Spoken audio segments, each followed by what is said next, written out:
God of our sanity, thou who hast brought us thus far on our way, thou who hast by thy might led us unto the light, keep us forever in the path we pray. Lest our stray from the places, our God, where we met thee, lest our hearts, drunk with the wine of the world, we forget thee, shadow beneath thy head, may we forever stand true to our God, true to our native land, true to our God, true to our native land.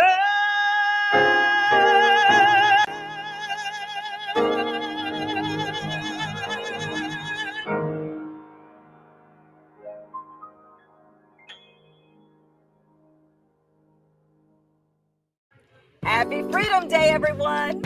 This is Ade Lamar, morning show co-host at 102.3 Radio Free KJLH. What a great way to get started, right? Thank you so much, Brent Jones. Absolutely incredible each and every time. It's Juneteenth, June 19th, the day enslaved peoples were finally informed that they were now free. Now, even though the United States had freed all slaves in 1862 via the Emancipation Proclamation, it wouldn't be until June 19th of 1865 that the enslaved people of Texas would hear the news. Free at last. When you think of Juneteenth, we think of festivals, barbecues, and the like. And you may have gone outside to attend, but right now, we want to reflect on the history, the causes and effects of General Order Number 3. It all started with a directive from President Abraham Lincoln. Here's Nicole Ballard, president of the African American Historical Society of Long Beach, to read the Emancipation Proclamation. A proclamation.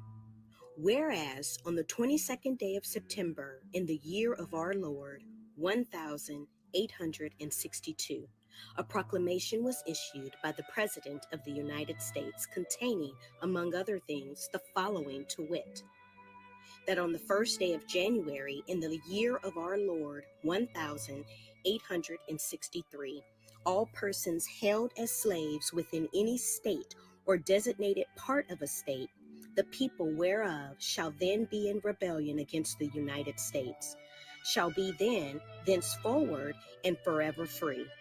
And the executive government of the United States, including the military and naval authority thereof, will recognize and maintain the freedom of such persons, and will do not act or acts to repress such persons or any of them in any efforts that they make for their actual freedom.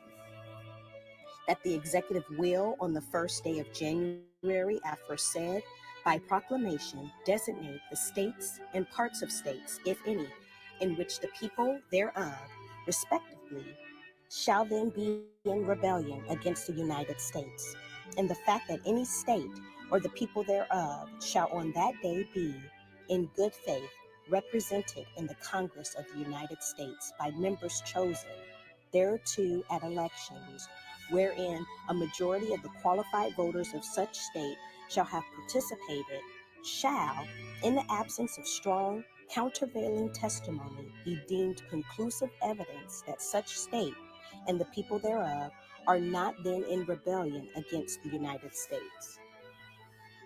Now therefore I, Abraham Lincoln, President of the United States, by virtue of the power in me vested as Commander-in-Chief of the Army and Navy of the United States in time of actual armed rebellion against the authority and government of the United States, and as a fit and necessary war measure for suppressing said rebellion, due on this first day of January in the year of our Lord 1863, and in accordance with my purpose, so to do publicly proclaim that the full period of 100 days from the day first above mentioned, order and designate at the states and parts of states wherein the people thereof respectively are this day in rebellion against the United States, the following to wit: Arkansas, Texas, Louisiana, except the parishes of St. Bernard,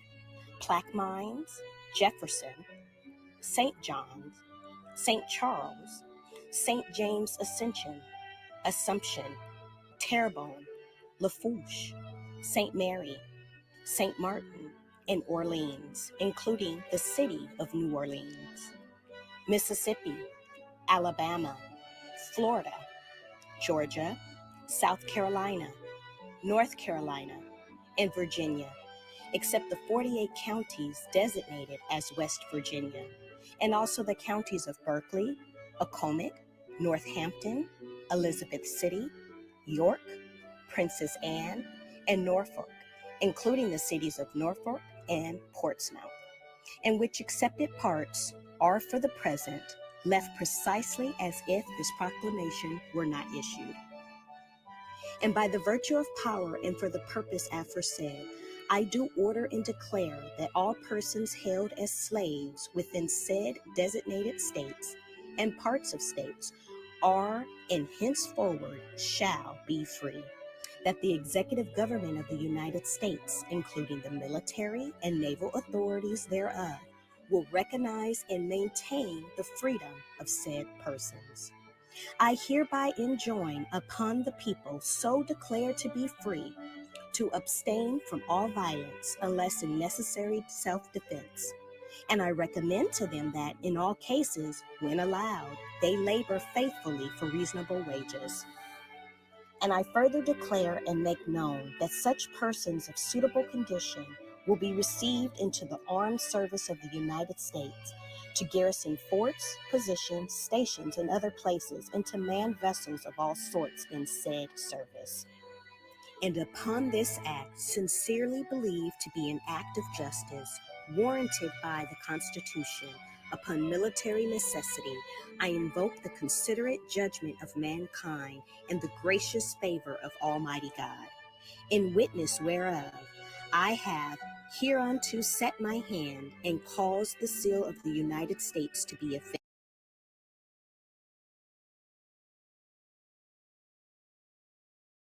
affixed.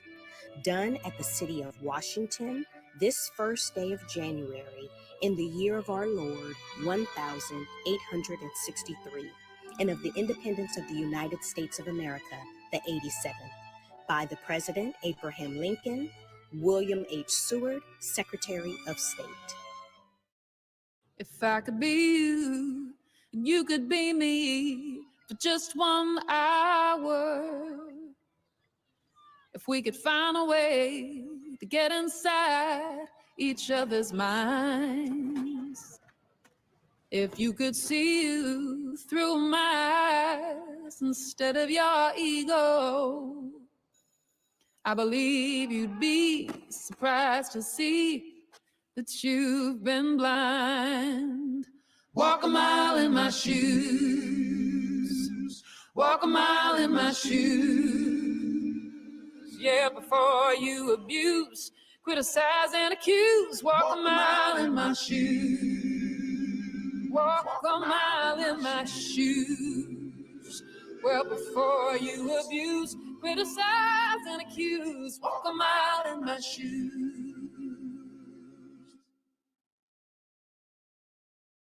Hey Bobo, do trees tell each other stories? I'm sorry, I'm afraid I don't know that. Hey, why don't we go find out? Listen. Can birds draw pictures? I don't have an answer for that. Dad, do stars visit their friends? Look.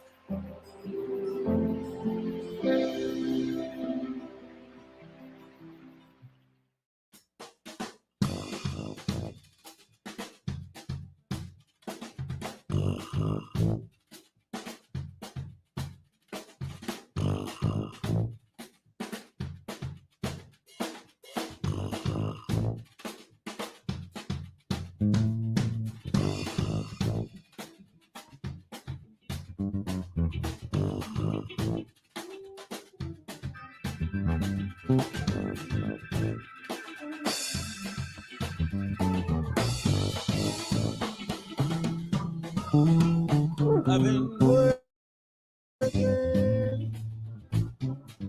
working all day long.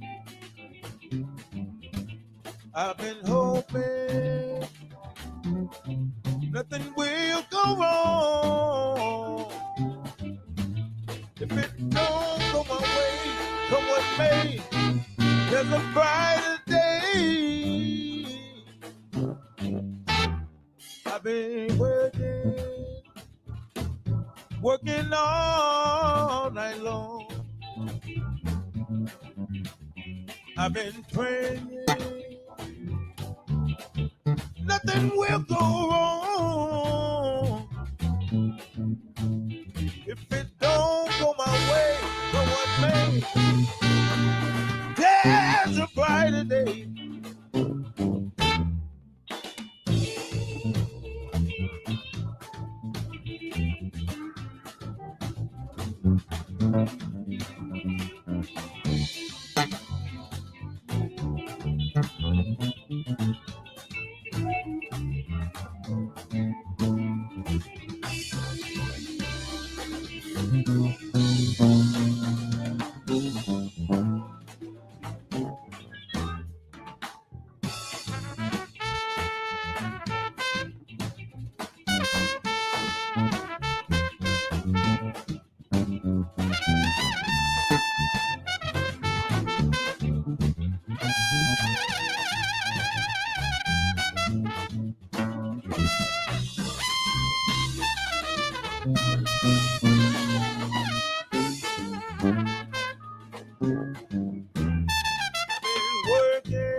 Working all night long. I've been praying, nothing will go wrong. If it don't go my way, come with me, there's a brighter day. If it don't go my way, come with me, there's a brighter day. Oh, if it don't go my way, come with me, there's a brighter day.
The enslavement and colonization of people of color is a global fact in our history. We've always had to struggle for freedom, and yet we celebrate. We celebrate freedom from enslavement, freedom from the colonizers. Worldwide, we celebrate freedom. We turn our lens to Africa. Please welcome the former ambassador to the United States on behalf of the African Union, Dr. Arikana Chimpoboro. Wow. Good afternoon to all of you. To my fellow African diaspora and all members of the human race in the United States and around the globe, happy Juneteenth. On this day, June 19th, 1865, Major General Gordon Granger marched into Galveston, Texas to deliver General Order Number 3 to the enslaved Africans who lived in Galveston, Texas. General Order Number 3 was informing them that they were now free. This message reached them 30 months after the Emancipation Proclamation of President Lincoln. 6 months after the signing of the 13th Amendment to the US Constitution. The enslavers intentionally did not notify them of their freedom. Thank you, General Granger, for delivering this important message of freedom. We all witnessed President Biden sign the bill making Juneteenth a federal holiday. Thank you, President Biden. Thank you, VP Harris. Both of you, we appreciate your transformational and visionary leadership. We appreciate you and we honor you. Around the country, governors such as Jay Inslee of Washington State, mayors such as Mayor Dana Ralph of Kent, and many other governors and mayors around the country, they've also stood up. They believed in the importance of Juneteenth. They believed in the celebration of what is needed when we talk about freedom. They joined our beloved grandmother, activist, fearless leader, Opal Lee, in helping her realize her dream of seeing Juneteenth become a federal holiday. To all the governors and the mayors across the United States of America who stood up, thank you for your support. Thank you for joining us in making this day a reality. As we celebrate this day, let's all take a moment to reflect on the journey those who came before us have taken. A journey that was and continues to be full of tears and suffering. While we celebrate mission accomplished with the 1863 Emancipation Proclamation and the 1865 13th Amendment to the US Constitution, let's not forget that the mission is yet to be truly accomplished. The conversations that began on June 19th, 1865 must continue. They must continue until all humans in the United States and every corner of the earth are truly free. The conversations must continue till freedom, equality, and justice flow like the waters in the Mississippi River, flow like the waters in the Nile River, flow like the waters in the Zambezi River, all around our beloved earth.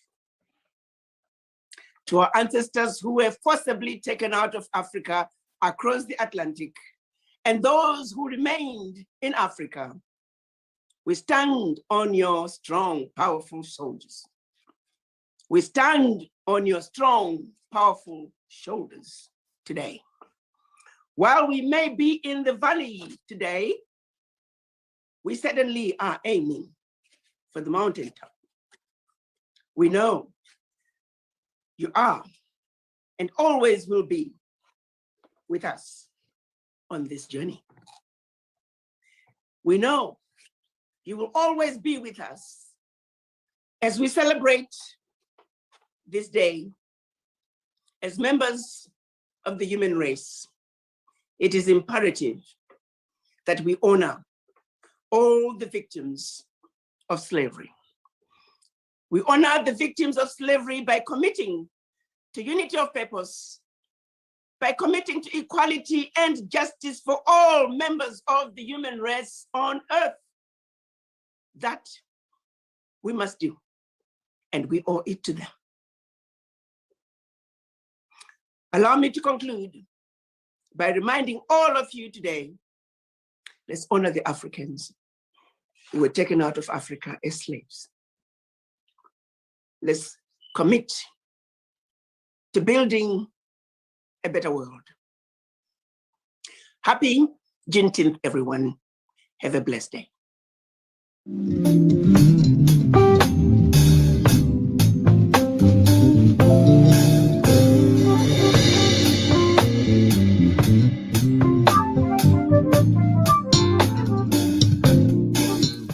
Peace, good people. My name is O'Shea Luja. And I'm Melanie Luja. And we will not be long, but we will be strong. Yes, we're happy to come to you all in celebration of the Juneteenth energy. Indeed. June 19th is a very sacred, special day for us, right? The energy of our ancestors, celebrating the news that they were quote unquote freed, right? And in that energy, we just know that that's an inside job because the DNA feels a celebration. So we connect to when they celebrated on June 19th, 1865 to today, June 19th, 2021. We have to remember to always celebrate all of our victories so that we can raise our vibration and just continue to vibrate higher so that we can connect better as a people, as a community, and to connect to ourselves, because that's something that is often missing, our connection to self. Yes, and then to connect to self, that means we connect to every one of us, because again, we are all one love, one life, one world. We're all in it. And as an ebony people, we come from a small tribe of purple people who dance barefoot to a bucktooth organ played by a one-eyed piccolo player with 8 fingers and 3 toes and tambourines and sambos, echoes sentiments of midwives to lost souls, clothing hemp leaves and kente cloth-covered pistols that will lie you down to sleep in Texas from an east side, Juneteenth, Backstreet, shuffling the deck of mystical chords with no jokers, and all black queens and kings singing swing low, sweet chariot while churning roasted duck stuffed with dressing and lima beans. These purple, blue, black people taught I lingo through rubbing alcohol sniffs and can read your fortune from great granddad's back whips. Our ancestors say we got same gift. Can whip air into 4-course meals, move hills and cliffs with a stare. We say, please, ancestors, tell us more. They say, if you live long enough, more would tell you. Live your life, young people. Don't let it live you. Young sap from nectar's purple. Allow your bloom to feel the illusion of your fear. And purple is way back to your stretch. Receiving vitamin D from the sun in the language of spirits. And then you would know on this day, June 19th, we come from a small tribe of purple people who dance barefoot to a bucktooth organ played by a one-eyed piccolo player with 8 fingers and 3 toes, tambourines and sambos, echoes sentiments of midwives to lost souls. The ancestors would say, stay on the one, my son, and never forget to cha-cha with your soul. Thank you all. Hi there, my name is Tasha Hunter, and I'm the interim president of the new African American Cultural Center of Long Beach. My reflection of Juneteenth is something that's been very special in my family for a very long time. My grandfather's parents, so my great-grandparents, were born enslaved. And so Juneteenth was always a big celebration in our family. I didn't really know what we were celebrating, but the opportunity to celebrate was always something good. And it's been a tradition passed down. And of course, throughout the years, just learning what we were celebrating our freedom from a horrendous institution of slavery. Enslavement was something that, that was big. And I'm happy to see that now the country gets to celebrate, our city gets to celebrate. What do we reflect on? And I was intentional with saying freedom from the institution of slavery. But of course, we know that there are some systems that need to be fixed that have embodied the new slavery with our mass incarceration system. So with that being said, it is so important for us to reflect upon the sacrifices of our ancestors and each generation that has further progressed us towards truly being free. And the movements that are taking shape and that have been taking shape since the revolts. I don't want to get too historic, but I can go there. They're all the building block for pushing forward to ultimately maintaining that freedom. I just want to say we have to give thanks to our ancestors that have gone forth and gave their lives so that we could be free. And I also want to say, Happy Juneteenth! Hi, I'm Carol Crawford in Seattle, Washington. And I am Miles Crawford in London, England, and we are super excited to be with you right now. We want to encourage you to know that in all things, we are more than conquerors. We've come a long, long way, and together we can go much further. So we wish you all a happy Juneteenth. Bye for now. Part-time job, full-time hustle.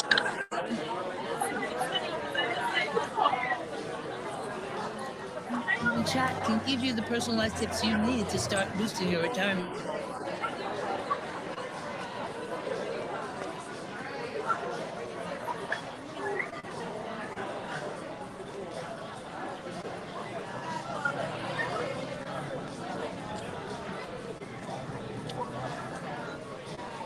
Hey, Rhonda.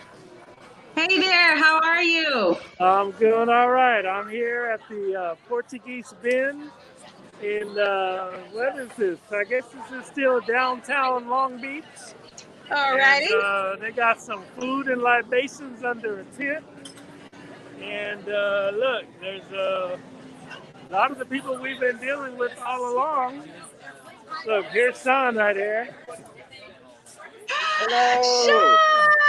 Sean, how are you? I miss you too. Hi, Rhonda. How are you? Thank you. Griselda. We're over here. We're live, just getting it in. I see Jocelyn and Violet over there too. I see Jocelyn and Violet, but wait a minute. You got to see this suit. Hold on a minute. Oh, this is awesome. This is so awesome. Look at our man.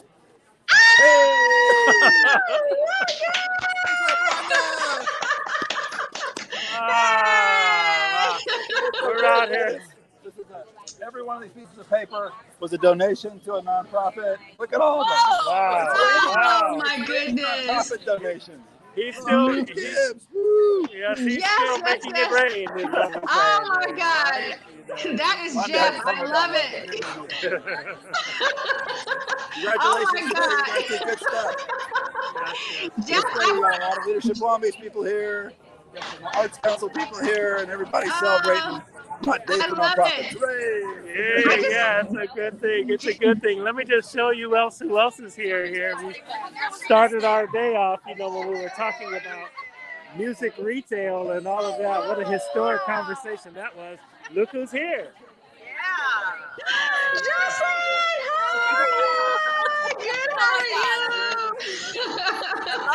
Hey there, how are you? You know, and then look. Let me just bring you over here. Look. Hello, folks. It's not too late to donate. Not too late to donate. Go in, hit that computer, put what you can put in. Arts Council, Dream Creator, what is it? Dream Creator, and the Arts Council. Do it. That's right. So, it's not too late. Dream Creators. Not too late. Go donate. So that's what's going on right here. Look, it's like the curtain call at the Broadway play. Everybody that has been on our production coming to take a bow, coming to encourage you to donate to the Long Beach Gives Dream Creator Studio. Man, this has been really, really good. I'm looking for some food. I love it. I love it. I love it. That is just awesome. Oh my goodness. Total Long Beach there. Nice, nice, nice. I cannot hear a word you are saying. They are reveling so loudly here, but it's okay. You know, it's okay. You know, this is just Leadership Long Beach. You saw a lot of your good friends there from that organization, Leadership Long Beach. All your friends from the Arts Council, and you know, they're just out here having a great time and celebrating the experience today that has been Long Beach Gives. It's really been incredible. Yeah, it really has. You know what? I was just going to do a total to see what the latest number is, because this has just been an amazing day. And oh my goodness, I just brought up the number. So we are at 1.5 million. 1,515,264 is where we are. Wow, that's incredible. Unbelievable. That's a great community participation in helping so many nonprofits do what they need to do here in the beautiful city of Long Beach. Wow, that's a good thing.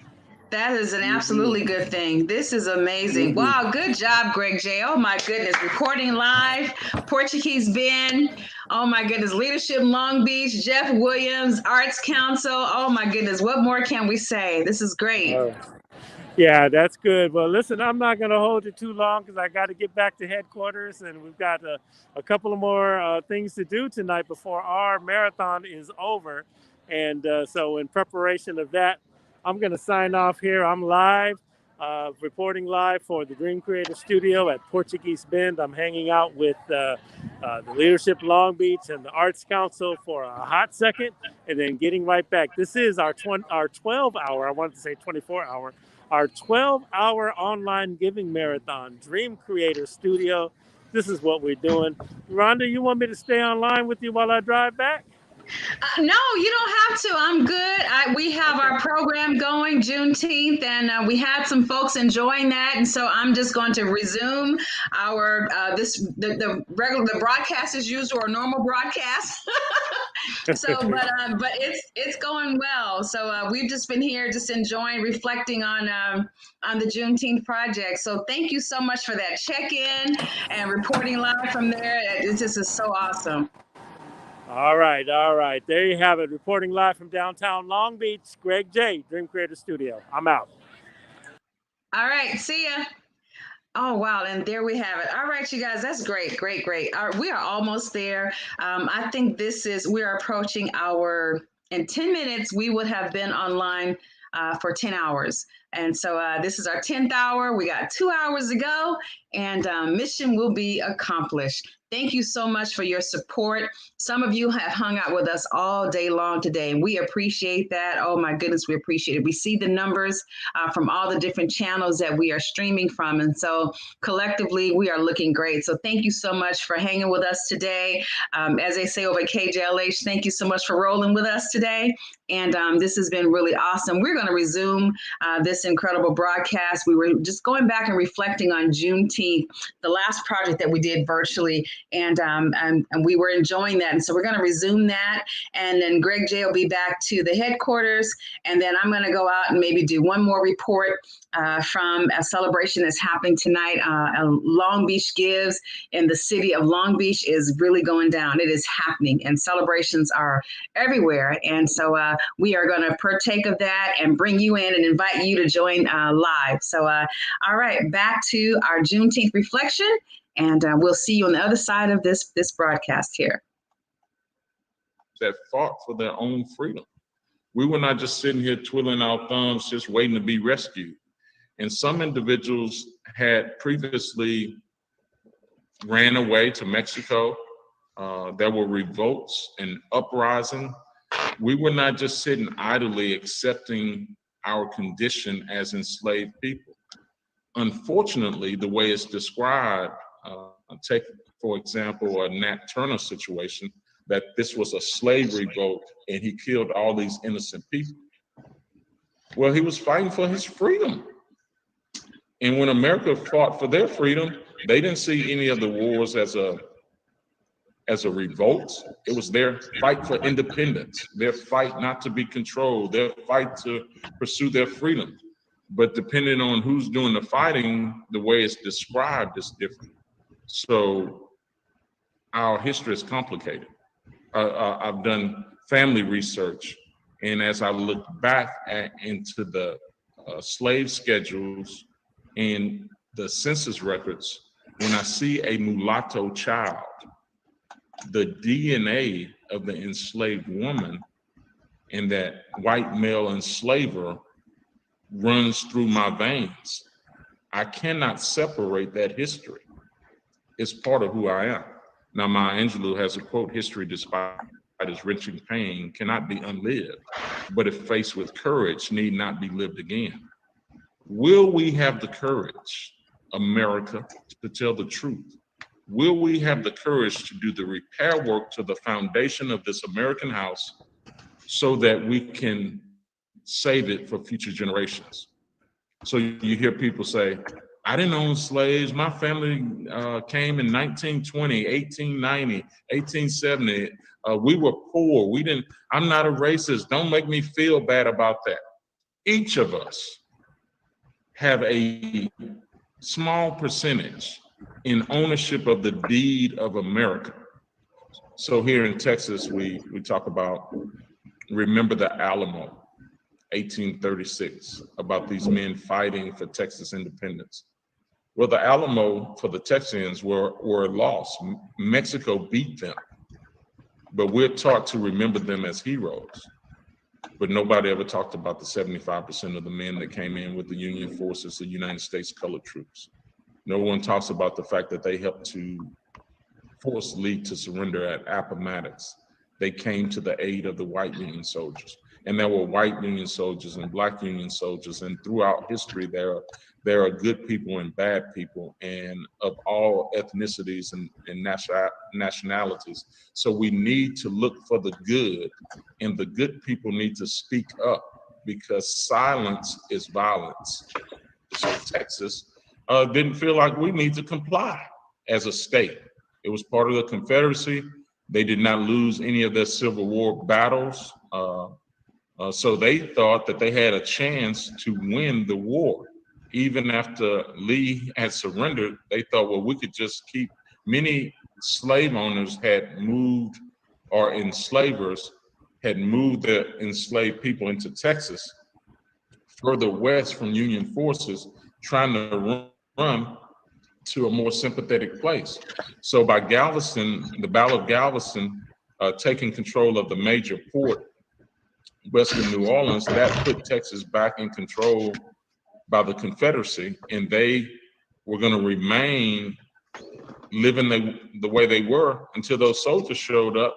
And just like we go overseas to fight for freedom, and we go all around the world to fight for freedom, American democracy, those soldiers came in and said, we're here to fight for freedom. Now, the last Civil War battle was down in Palmetto Ranch in South Texas in May of 1865.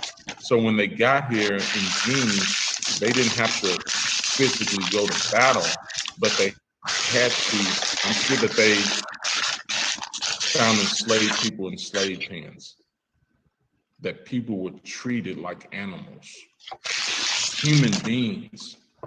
They were not slaves. They were human beings that were enslaved, and something happened to them. Some action was taken to restrict their freedom and to restrict their movement. So it's very important that we examine who we are as a nation and we reflect and deal with it, because the ripple effect is still causing problems today. So we have banquets and pageants and parades, and people say, well, shouldn't you celebrate the 19th on the 19th? Well, newsflash, we celebrate freedom every day. And then just like any other festivities, we have festivals with singers and reenactors and people just having a good time, and foods, Texas barbecue, red soda, watermelon. A watermelon is a refreshing drink, and at some point we allowed the imagery to be negative.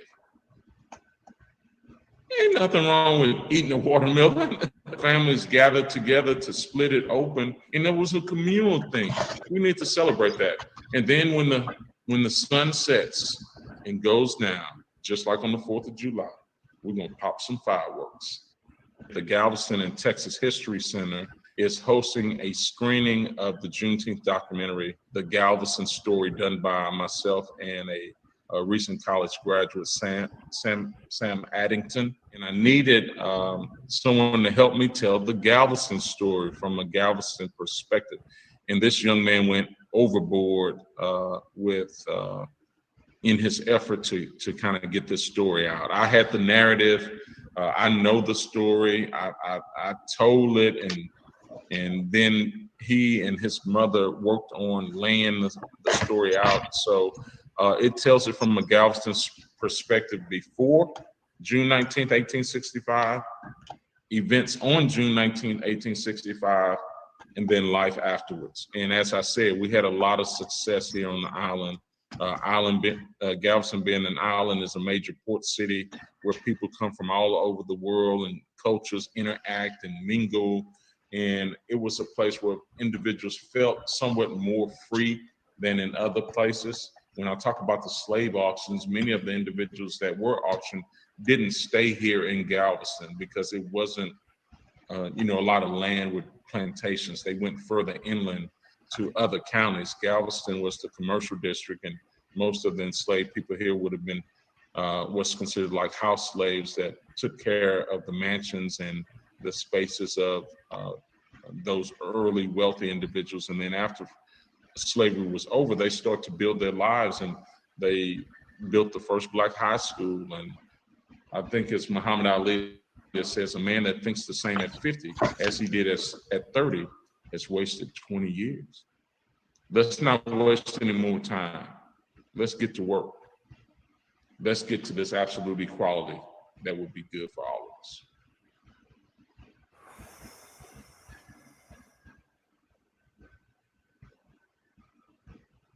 In 2020, Juneteenth became popular, but Juneteenth has always been important. June 19, 1865, is the day that Major General Gordon Granger issued General Order Number 3 here on Galveston Island. But Granger was not alone. He came with thousands of Union soldiers, many of them United States colored troops. See, they had brought the message of freedom to Galveston and to Texas, to the enslaved people at that time. This documentary will explore life before June 19th, 1865, the events of June 19th, 1865, and then life afterwards and the celebrations. See, this is a story of success. This is a story of the journey of freedom here in Texas. This is an American story, a Juneteenth story, and most of all, a Galveston story.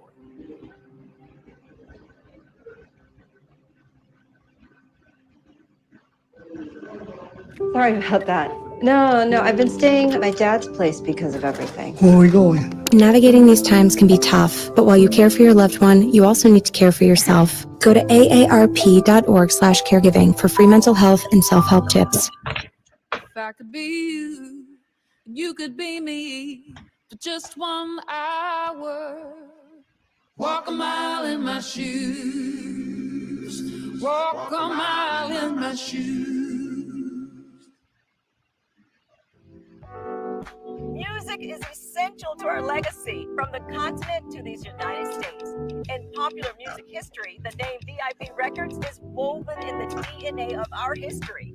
sharing reflections of Juneteenth, please welcome Kelvin Anderson, founder and owner of VIP Records. Hello, and happy Juneteenth celebration. Hope everyone is having a wonderful time as we celebrate Juneteenth and Black Music Month. And if any of you know me, Black Music Month is very special to me because Black music has been my life.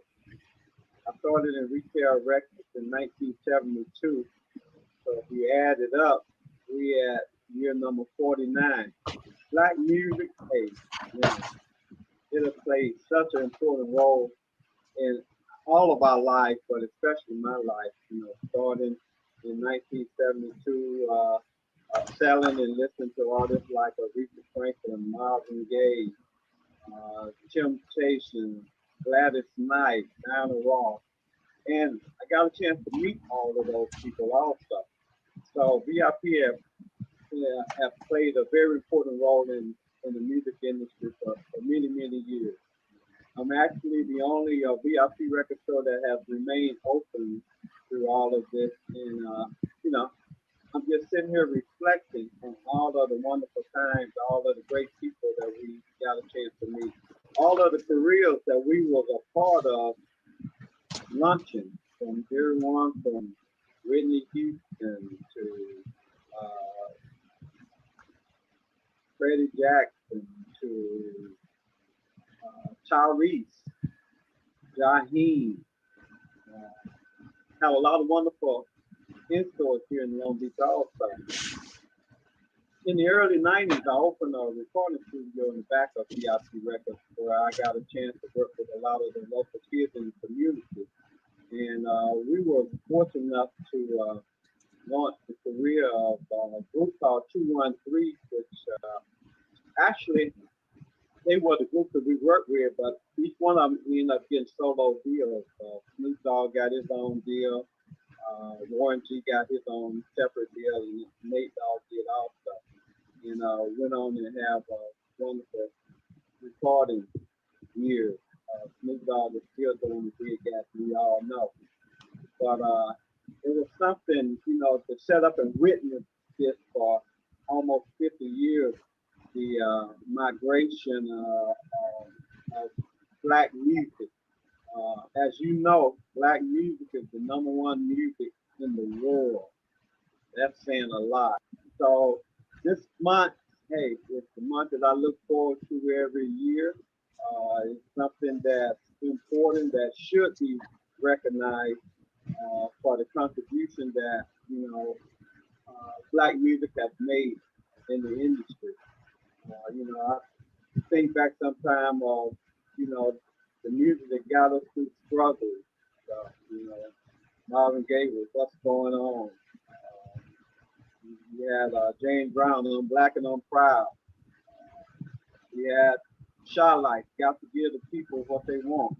You know, and then we slid on into Fight the Power, Public Enemy. So the music has played a really important role in the movement of Black music for many, many years.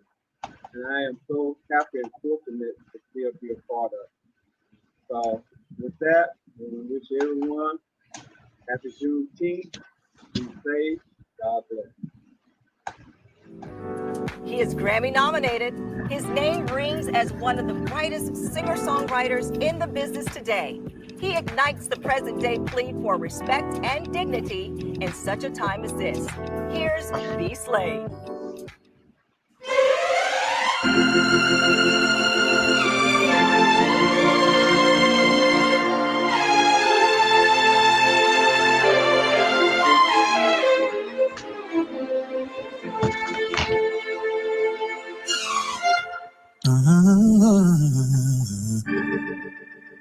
These hands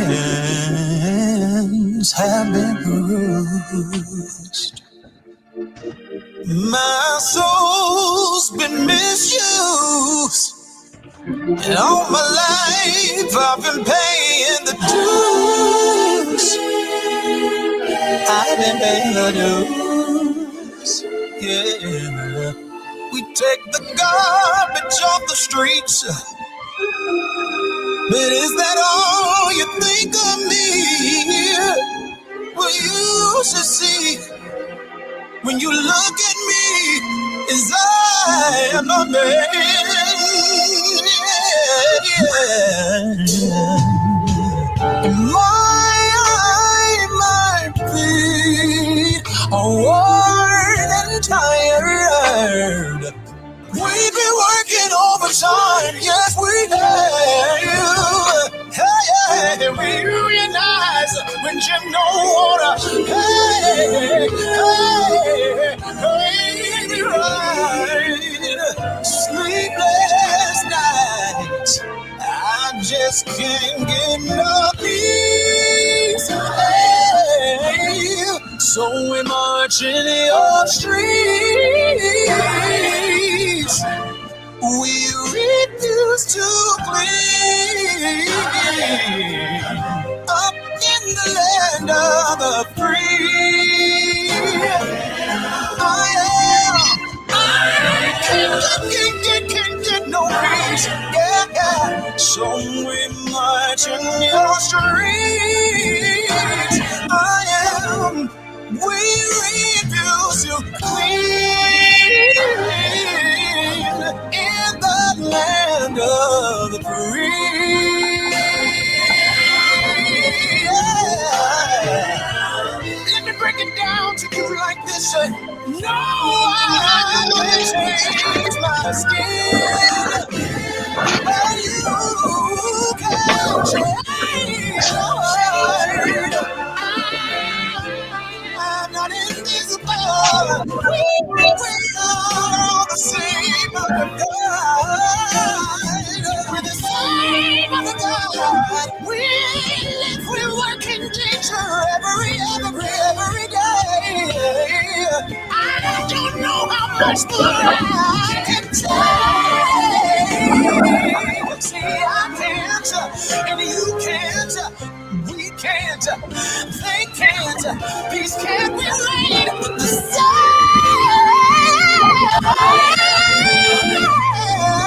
I am a man, and I'm doing all I can.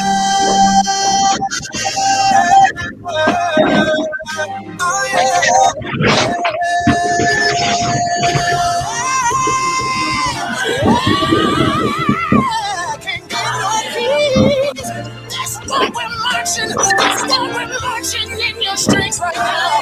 Yes, we are. We refuse to bleed. In the land of the free, I am a man.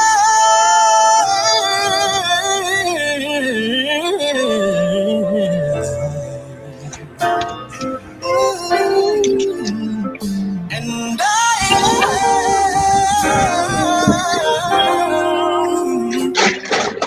a man.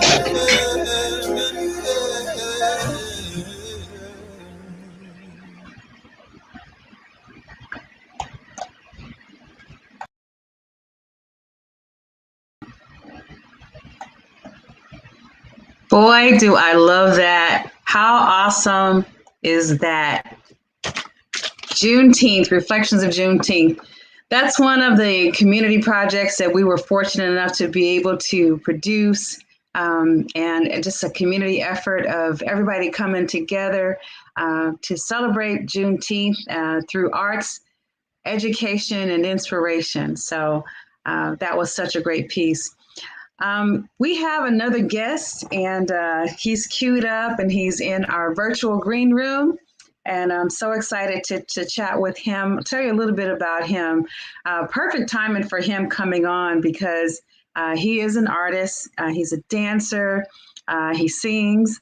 I've had the pleasure of shooting video on him and his performances. An incredible dancer. He's taught me some moves and everything. And so I'm really excited to have him on.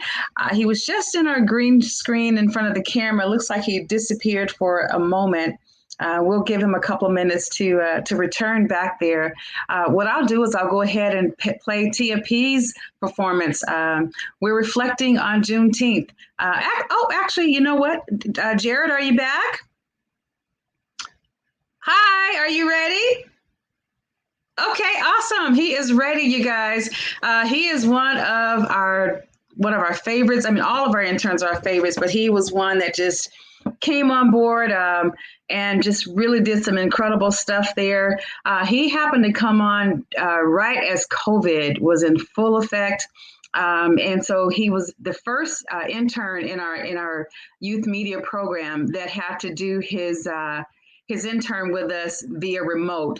And it was a great experience. We just got a chance to hang out all day, every day, and do some incredible stuff. And so please help me welcome one of Dream Creator's favorite interns. All of them are favorites, so everyone is a favorite. Jared Mishpatten. Jared, hi. Hey, y'all. How are you? I'm good, Miss Rhonda. How you doing? I'm good, good, good. Who's that you got with you? This is my little nephew. This is, I forgot his name. And he's your little, well, hi, little nephew.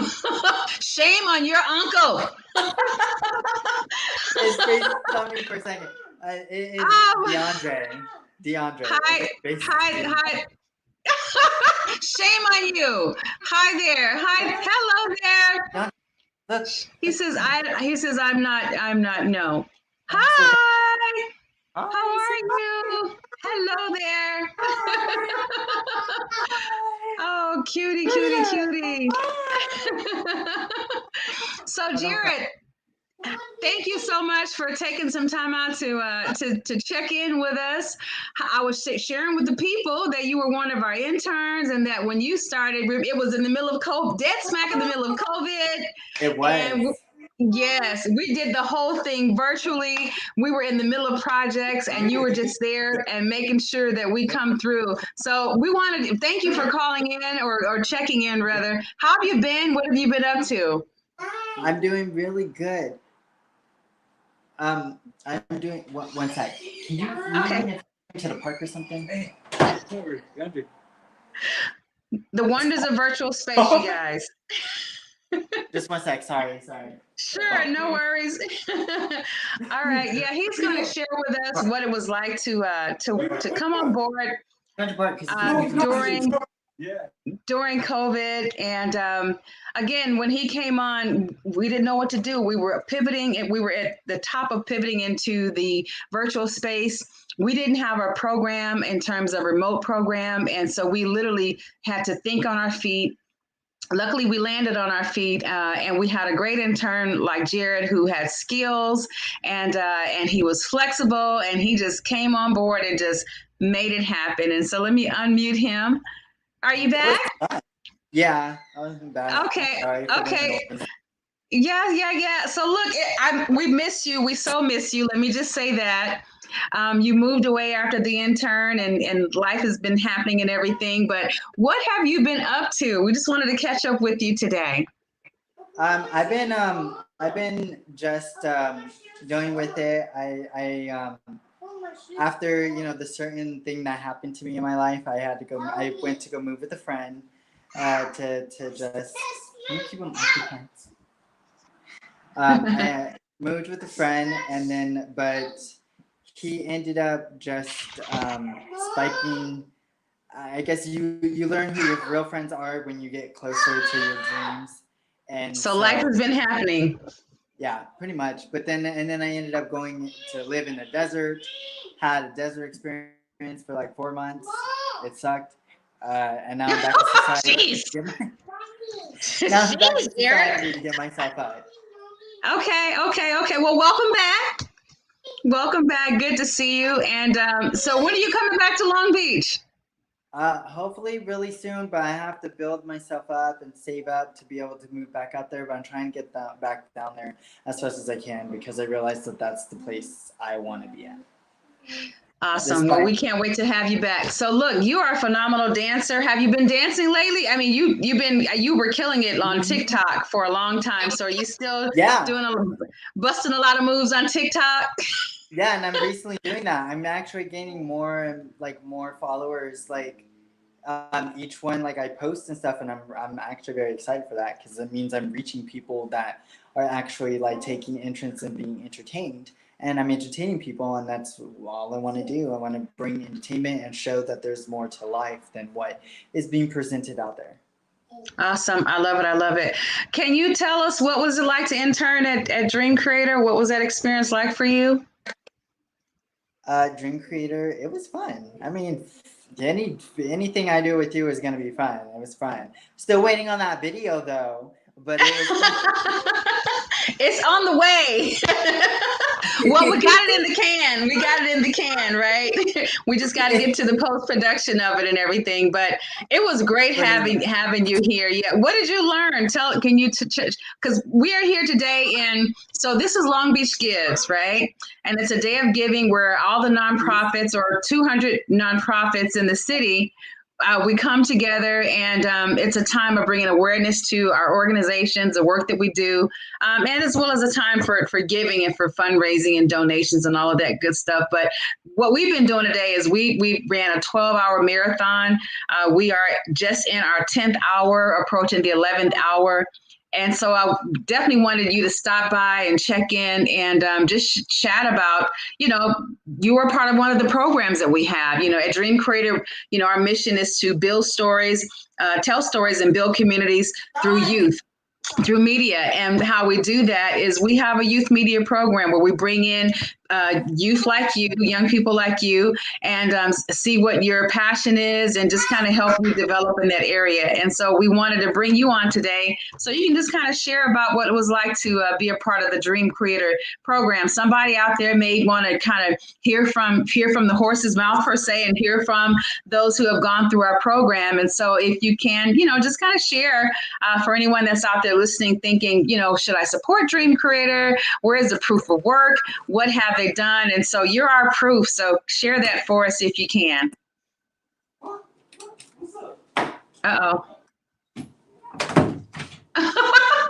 I love virtual space. All right. All right. So yeah, if you can just share, what was it like for you? What did you learn? Did it impact your life in some kind of way? Yeah, I learned more how to create commercial campaigns, for just how to create things, how to put things together where it looks which is something I recently starting to do.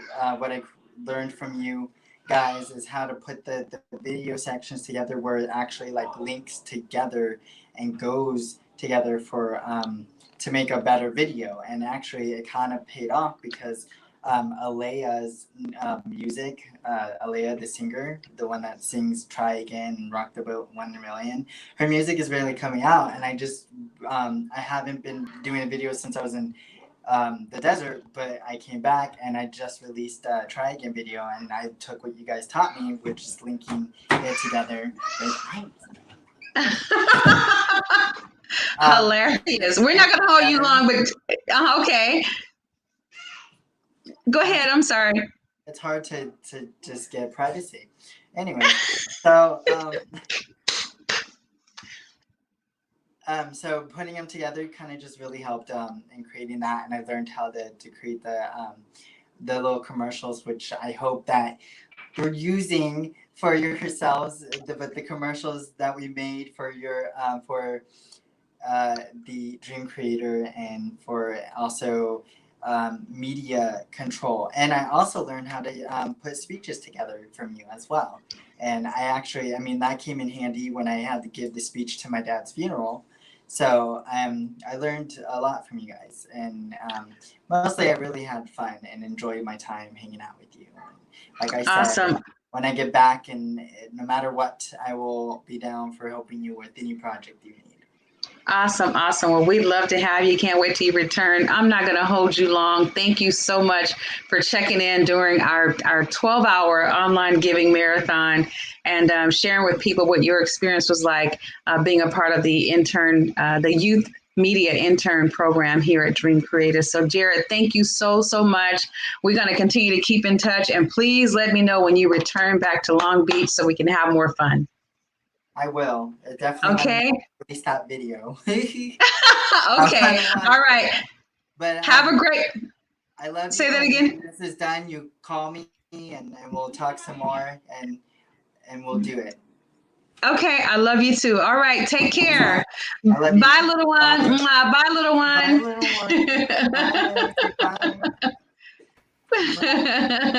Bye bye. Hey there. What up? All right. And that's our Jared. Yes. All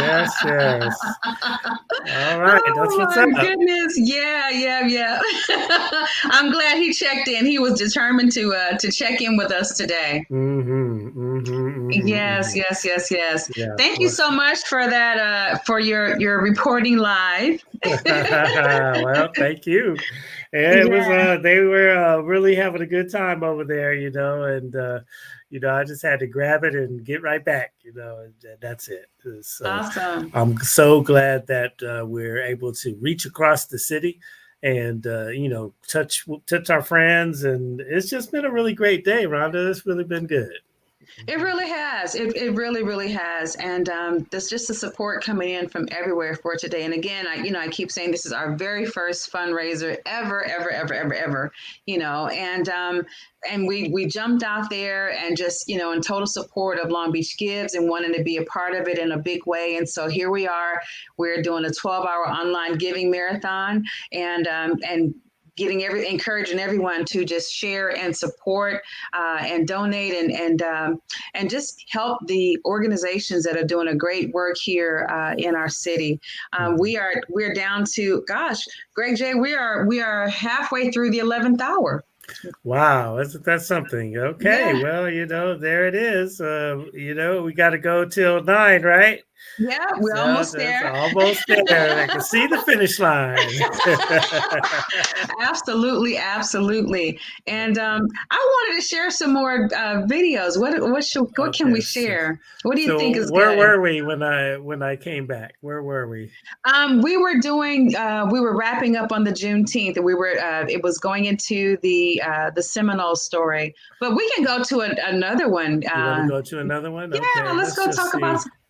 Let's see. Let me look while we kind of chit chat. I mean, there's been so many things that we've been a part of, and really incredible stuff. I think, man, let me just kind of look in here and see what it do there, Rhonda Love.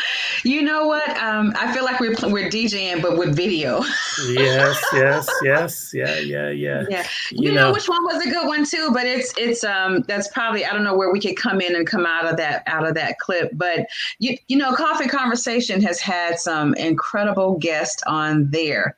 And one that came to mind, I was looking at Jimmy Jam and Terry Lewis when they came onto your show, and we haven't really talked about Coffee Conversation. So, I mean, we have shared the platform today with everybody, and we haven't really talked about that. So let's talk about Coffee Conversation and just all the great work that you are doing there from Dream Creator Studio. Yeah, Coffee Conversations is a twice weekly live stream mid-morning talk show that we do. We have culturally relevant conversations with from all across the diaspora, not only from Long Beach where we're located, but certainly all over the globe is what we strive to present on that show. And we're just having a cup of coffee with influencers from all over the diaspora. We did get the opportunity early in the pandemic, I think it was, to talk to Jimmy Jam and Terry Lewis, the multi-skillion super hydro powered producers there. That was a really good conversation. We've had some with news broadcasters from across in South Africa when we wanted to know what was happening in the news and in in Africa. We were able to reach out to news influencers, people who are reporting the news at the corporate level, at the network level down there.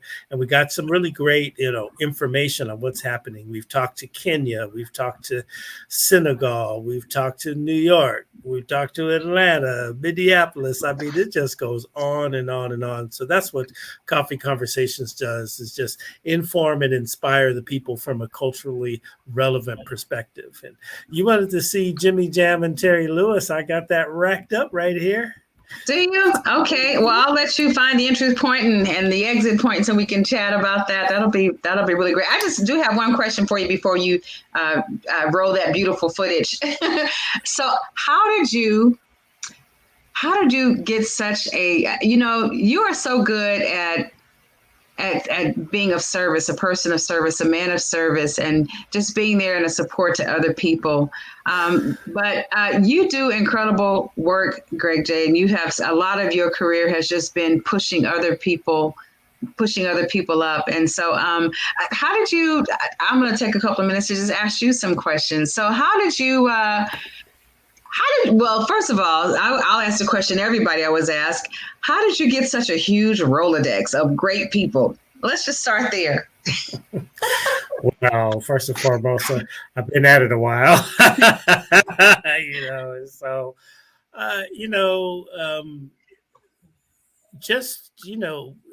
embracing so when I first came into the broadcast business, I was thrown into Black radio on a national level, and just coming to, after being poured into by some of the top African-American radio executives all across the country. My first job was at Bailey Broadcasting Services. Shout out to Lee Bailey.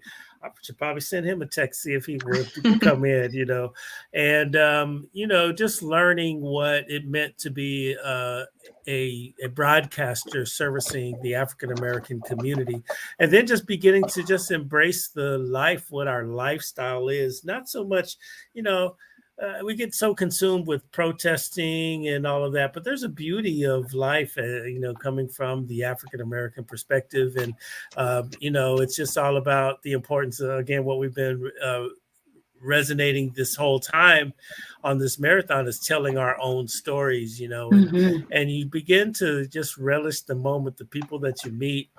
And also too, I think,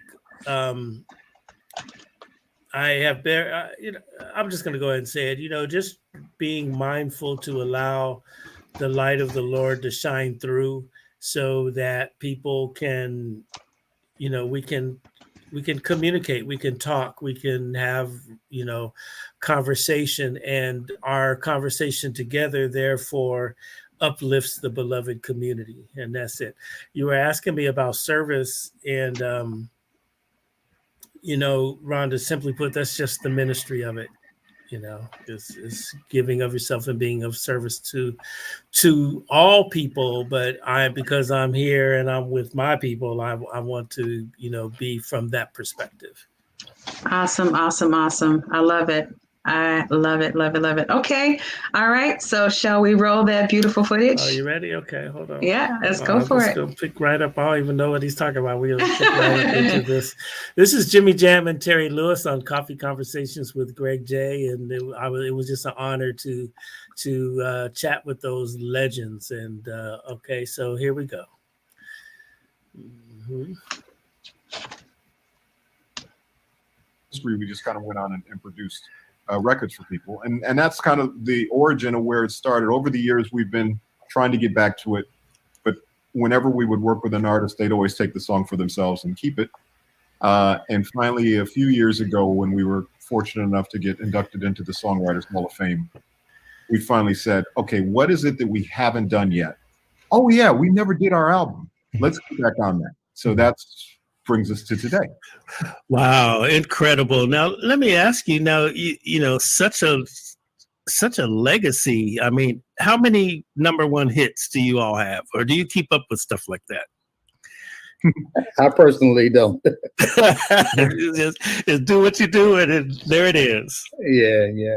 I think Jam knows, he's usually the man that understands all the stats. I don't do that. So. Yeah, I here's the thing about stats. I think when our sons were playing basketball together, I used to keep the stats, and I always used to tell the players because they'd always want to know how much they scored. And I'd always say, stats don't lie; they just don't tell the whole truth. So stat-wise, for a team, we're the #1 producers, songwriters ever. We actually have 16 Billboard #1s on the pop side, I guess you could say, and 26, I believe it is, on the R&B side. That's Billboard across all different genres. That's just R&B, but across a bunch of different genres. So we've done pretty well, and historically, I think we're ranked 3rd all time for producers, behind like the Beatles producer and Elvis's producer or something like that. So part of it is that we've been able to have longevity. And if you stick around long enough, you get enough turns at bat, eventually you're going to hit a few home runs and probably a few strikeouts in there, but I don't want to remember those. That's right. That's right. Someone's asking, that's James Music Man Fields. He's got a podcast out coming out of Las Vegas there, a good friend of mine. He wants to know when you all will release a box set of all the 12-inch versions that you've produced. Wow, that's a good question. It's a great idea. Yeah, it is. Never thought of it. Yeah. All right, there you go. Boom. Yeah, it's across a whole lot of different companies, so it would be quite an undertaking, but I guess it's possible for sure. Possible, right? Okay. Yeah. So, Von Parchman, my good friend, he's got his daughter, Tia P, is a great artist, and called me early this morning, wanted to meet you guys and everything there. He's saying that new record with Babyface is a classic, and it really is. It's talk about this song now. For me, my first 2 reactions, just gut reactions. First was, okay, you know what, this is going back to that. There's a certain, style, a certain je ne sais quoi of R&B, that you don't always hear anymore. But with you guys and Babyface, we're recapturing that feeling, that rhythm, that swing of a love song in R&B. So that was my first gut. My second gut was, okay, super producers producing a super producer. How does that work in the studio? Faith said that was the toughest thing for him, was to kind of relinquish control or opinion. Not opinion, because he still obviously would say what he wanted to do, but we wanted him to just be an artist, just sing, just, play guitar, just do what you do. And he said that was the toughest thing, because when he was in the middle of singing, he would stop himself and go, oh, wait, let's get that again. Or wait. And we'd be like, no, man, just sing. We got you. So it was nice, because when he actually heard the finished version of what we were doing, he just kept saying over and over, he just said, that sounds really good. Yeah. That sounds really good. And we're like, yeah, because you know what? You're Babyface. Right. So of course it's going to sound good. And I think your initial reaction to the way that it made you feel is the thing that we were going for. And really, with all the artists that we're working with on our album, is that you should remember the reason you fell in love with Babyface for the first time. And it should give you that feeling of, we call it nostalgia, where it's something new, which is exciting. It's always fun to hear something new, but it also takes you back to a familiar, comfortable place. And if we can find that sweet spot, that's what we're going for with all the music on our record. So I'm happy to hear you say that that was the feeling that it gave you, because that's the feeling we were going for. Yeah, it's incredibly dope. Now, what are some of the other songs that you have and some of the other people there? What are we looking for on your LP? Well, we worked with a lot of friends. So we're not really disclosing who's actually on the album, because we don't know yet. I mean, the album's not going to be until spring of next year.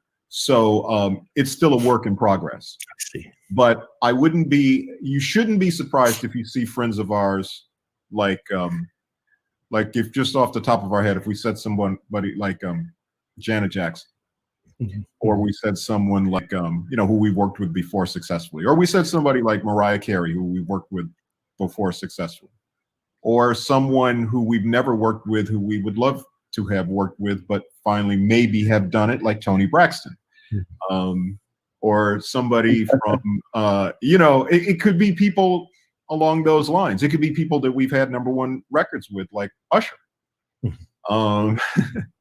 So you get my drift. I mean, it's basically people that we love to work with, or haven't had the chance to work with in the past, that we get a chance to now. That boy's good. Good. He said a lot without saying nothing, right? Yeah. Good stuff. Okay, so now I'd like to kind of talk about a little bit with your legacy and with your wisdom. What's your assessment of where we are musically? Especially on the R&B side, the Black music side. It's a lot of debate out there on what is R&B, and we talk about the love song, right? So you have Jam and Lewis with Babyface, and excuse me, and then just really expressing their love for somebody, and then you have people out there that's just talking about, I want to hit it. That's kind of the culture, though, isn't it? It is. The culture kind of dictates that. I mean, I wish we could. Our assessment of all that kind of thing would be, for our generation, what comes from the heart reaches the heart, and our heart never felt that way. We never thought of love as a crude or lewd thing. It was always in a good place for us. But I feel like the kids feel the same way. I mean, that's how they express it. A little edgier, it's a little harder, it's a little tougher. But once again, you grow out of all those things, I think. So I think R&B in general will be in a great space going forward, and always will, because we always have the classics to lean to. We don't have to, if there were no classics, then maybe I'd worry. But they always go back to the classics at some point. Now, now with technology and everything, you see great opportunity for the indie soul artists. A lot of great music out there with the indie soul over there on beachcityradio.com. As we create new broadcast paradigms with the online radio station, we really, really embrace that indie soul artist. And what's your thoughts about that genre? Is actually developing in sort of a subgenre of urban music, if you will. What are your thoughts about the indie soul artist out there? Well, I think right now, the thing that technology allows us to do, as it's allowing us to do today, which is basically be face to face as we converse without being in the same studio with each other. It allows people to create a whole lot of different music and do it on their own and do it independently. We wouldn't be thought of as independent artists necessarily, but we've actually had a couple of very successful records that we did kind of out of the mainstream system. We did Peabo Bryson a couple of years ago, and had a top 5 record with him.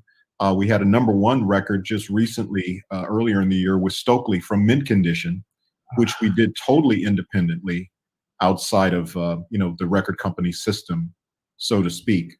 So I think that the idea is if you're making music, there's a lot of different ways to get it out there and to get it to people and get it directly to the people, whether it's through Facebook, whether it's through social media, YouTube.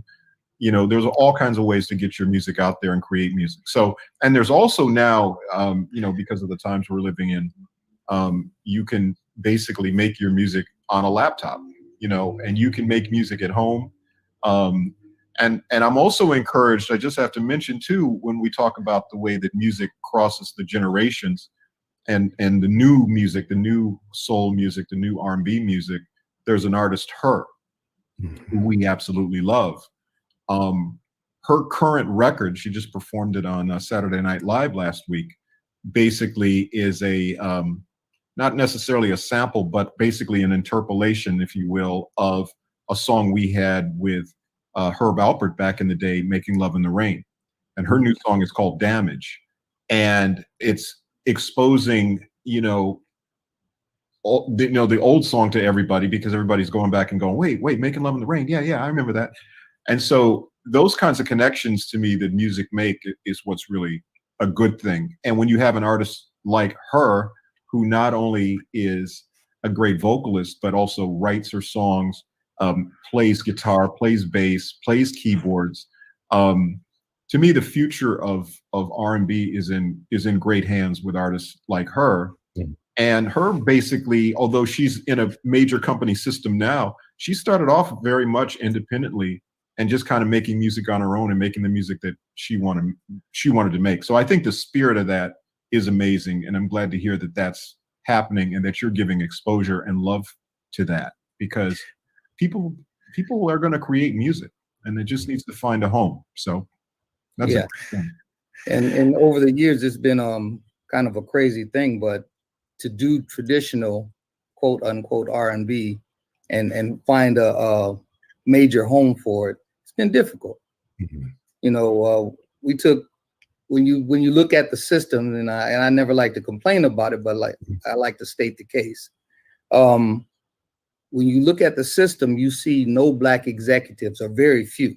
You see, you have Sylvia Rhone, you have L.A. Reid still doing it, and very few people on the upper echelon who get to make decisions of what Black music is. To them, people of color should be in those places that govern our people, because what we put out actually affects our communities. And, that's just my personal feeling. And so I like to always state the obvious. No, it's a true fact. And, we really do need to, we have a mantra around here at the Hannibal Media Group Dream Creator Studio is, tell our own stories, tell our own story. We're constantly saying that not only in what we're doing in the audio space with our online radio, but our video, our live streams, all that. Underlying mantra of everything we do is tell our own stories. And you're absolutely right. These are companies who have control over our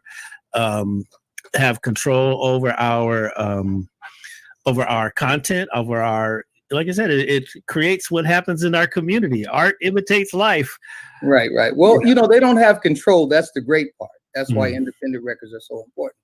But they do have the ability to skew young minds to do things that they ordinarily wouldn't do, because it doesn't necessarily feel natural. And once it becomes successful in any kind of way, it's kind of the follow the leader kind of situation.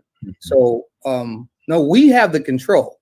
We just have to take the control. Gotta take it. Yeah, that's what's up. I love it. Okay, so let's expand our lens to Africa. One of the keynotes of our musical presentation is embracing the contemporary music of Africa. Now with technology, one of the popular genres is Afro beats, not to be confused with Afrobeat from the 70s, but certainly there's some dope music coming from all 55 countries on the continent. Do you guys ever think about working with great artists over on the continent? And have you ever thought about it? Oh, I would love to. I would love to. We always try to fuse music anyway. If you listen to any of our music, we back away from nothing in terms of musically. We're fearless in that respect. And that's what makes it fun, man. The gumbo is good. It's interesting because we do have a lot of African listeners, because we have we do so much African music, and I know that by you saying that, I'm gonna get a lot of emails from artists and all of that. But there are some artists that just immediately come to mind. I would love to see Jammin Lewis work with, out of South Africa. Zonky is one. I think, she's very R&B, very soulful. And for me, if I was the A&R type, I'm more of a marketer than anything else. But if I was the A&R type, I'd put you guys together with Zonky. And there's a few other folks out there, but Zonky probably would be a really good one for y'all. You got to give us a list. Yeah. I shall. Yes. All right. Now, okay. I'd like to talk about, since we did talk about Gary Hines, reaching out, Sounds of Blackness. Tell us the story of how you guys are connected there in Minneapolis. Well, we go back with Sounds of Blackness pretty much to their inception. A lot of times when we were in local bands playing around the Minneapolis area, we a lot of times would even be on the same shows. Like they put shows together and Sounds of Blackness would perform, and Terry's band Flight Time would perform, and I had a band called Mind and Matter. We're talking way back in the day. Sure. And so we would always kind of cross paths like that. And around right at the end of the 80s, Terry and I started a record company called Perspective Records. Right, I should say 1990, we actually started a company. With Ruben Rodriguez and them. Absolutely. Yeah. Okay, yes. You So- guys, do you remember the little phone card that you did for, who was that for? Was that Adina Howard? God, I can't remember. No, Okay, anyway. not Adina, but so anyway, when we were starting the company, we were signing acts, and we were actually, Janet was in town, and we took her to a Sounds of Blackness show that we were just going to. We just wanted to see it. And the whole time we were sitting there watching the show, she's like nudging us and going, "Oh my God, they're amazing. You should sign them. Oh, you should sign them to the label. Oh, they're amazing." And we were kind of watching them going, "Yeah, of course they're amazing. We know that. We've watched them our whole lives." And it was kind of funny, but she seeing it through her eyes, you know, and her reaction to it, and the fact that they were not just gospel music, but really exploring all the African-American forms of music and jazz and rock and blues and all of that. It really made her excited. So we signed them. And not only did we sign them, they ended up in 1991, they were our first release on Perspective Records.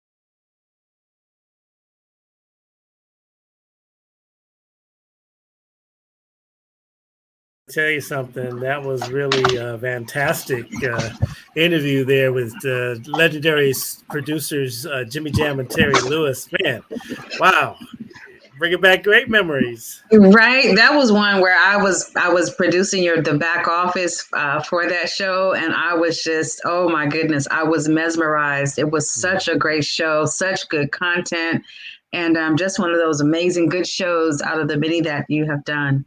Yeah, just been blessed in that regard. You know, now, you know, we also have something that we do up at the Michelle Obama Library called Celebrating Excellence. And the last time we were able to pull that off, you had a very special guest up there that you were able to interview. You want to tell a little bit about that while I get it all queued up for us? Yes, absolutely. So it was right before we officially got word that we were in COVID, and we were able to do that event.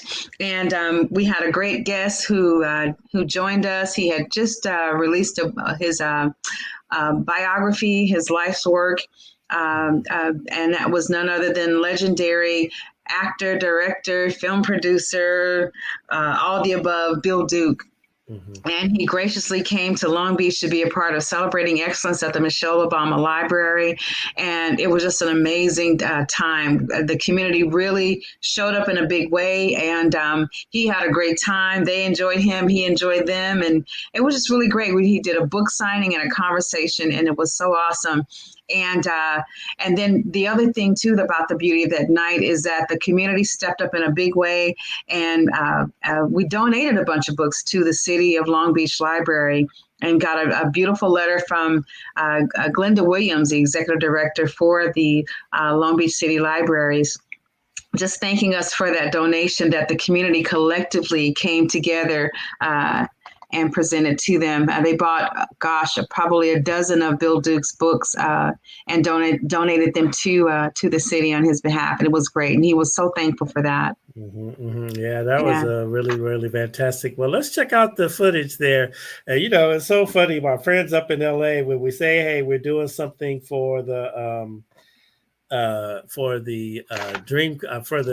the Michelle Obama Library, they are always like, wow, there's a Michelle Obama Library. Where's that? You know, it's really interesting. Yeah. Michelle Obama Neighborhood Library. Yeah, and that's over in our friend Vice Mayor Rex Richardson in his district number 9. Oh yeah, that's right.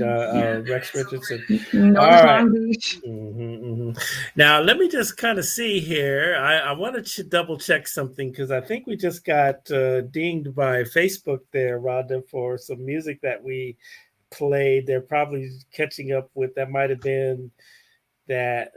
Well, there's a couple of things, but I will just double check and make sure that we are on the air. I see it on my phone. All right, what do you see on your systems before we go? I see live. I see that we're still rocking. Uh-huh.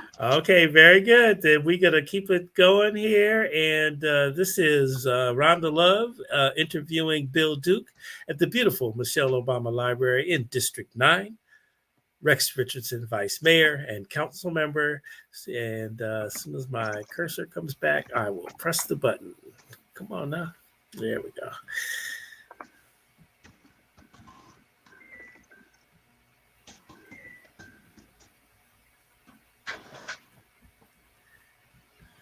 Your chapter 13 says acting out, and you open it with a quote that says aspire to inspire before you expire. That's deep, huh? You know, I love quotes, you know, and three of my favorites, aspire to inspire before you expire is one. And then the second one is, I said before, if a man does not seek humility, humility will seek the man. And my favorite is, in your lifetime, you will never see a smaller package than a person wrapped up in themselves.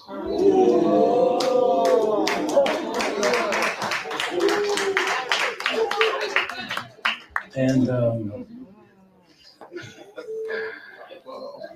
you know, acting out, being, you know, it's finding it's hard to, you know, it's a lifelong battle, you know, finding the core of who and what you are. Not the surface, but who are you and why are you here? I think God has put us all here for a reason. And if we're fortunate enough to find that and the passion for that, I mean, I'm 77 years old, and guess what? I don't ever want to, I mean, I know it sounds selfish, but I don't ever want to stop what I'm doing. I just love it. I love what I do.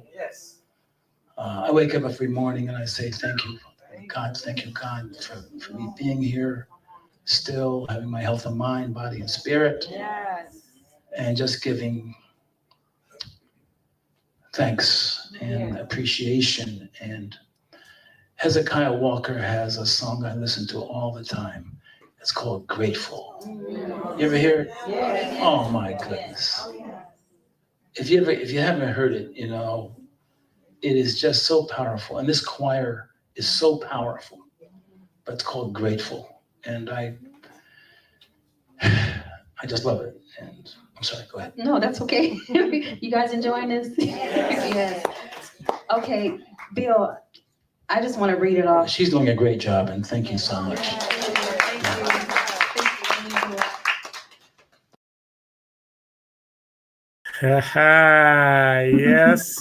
Yes. Wow. What an incredible interview that was. What an incredible experience that was, just to have Bill Duke in our community. Yeah, absolutely. It really was. And he's looking forward to doing more. That's just a couple of minutes of a 1 hour conversation. And he is looking forward to coming back to Long Beach and doing more. And it was just a great experience. Mm-hmm. And it was just nice to see the community enjoy that event. You know, it's really interesting how I had forgotten how responsive the people were, you know, to Bill when he was talking about, you know, his experiences, and the, you know, the quotes that you all were reading there was really hitting the people in the gut. Man, it was incredible. Yeah, it really was. So we have to replay the whole piece there on Dream Creator site so that everyone can see. But that was an incredible experience. And we still, when we're out in the community and doing other events and everything, people still come to us and say, you know, I had such a great time at that event. Thank you. So we're still getting thank yous from that community event. Wow. That's really, really, really something. It's always good when the recap comes back to you like that. And then, we dabble in Africa, as you guys could probably, if you've been paying any attention today, you see we're global and everything. And a little while back, Rhonda, we did the Africa Day. We celebrated Africa Day, May 25th. So for folks that don't know, it's Africa Day. It indicates the day that after in 1963, when most of the African nations had been liberated from their various colonizers, Kwame Nkrumah of Ghana and Haile Selassie of Ethiopia convened a Congress in Addis Ababa, Ethiopia. Say that 10 times. And it was really important. And this is where they, pledged unity and mutual cooperation with one another. And that was the Organization of African States, which is now called the African Union. And a very powerful organization that brings the African nations to the world community. And, every year it's celebrated May 25th in commemoration of that day. And we did a concert. We celebrated Afrobeat. Young Micah was talking about his favorite artist was Fela Kuti. I was like, wow, is that something? Really? Yeah. I didn't know. Nice. Yes. So we did this thing here, and let me just kind of pull this up and see if I can get this one was called Journey to Afrobeat. When you want to let us know what that one's about there, Rhonda Love? Yeah, so this one was one that we did with Najite, and I don't want to mess his last name up. You are really good at pronouncing. What's the last name? Najite? Yeah, okay, right. That's what we're going with. Najite. And so Najite was a protege of Fela Kuti. I messed that up, huh? Fela Kuti. And one of his students in Nigeria, and he learned under him and studied drums and music and all of that under him. And so this was a short form content documentary, if you will, that we did on him and just his journey to the music that the world knows as Afrobeat, brought to us by Fela Kuti. All right, let's check it out. Yeah. Mm-hmm.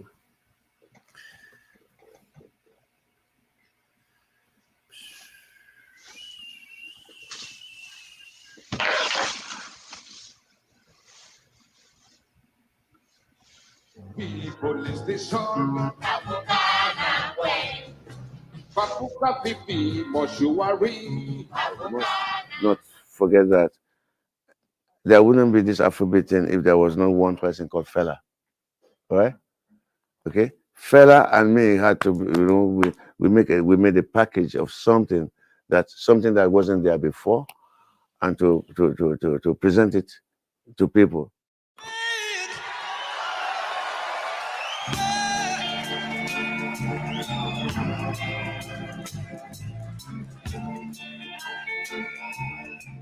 For sure, I think it was a big influence on everybody in the whole world, in Africa, James Brown, you cannot imagine how many bands in Africa playing exactly like James Brown, that copied him to the core completely, because he has some kind of magic there, the groove, what is called the groove.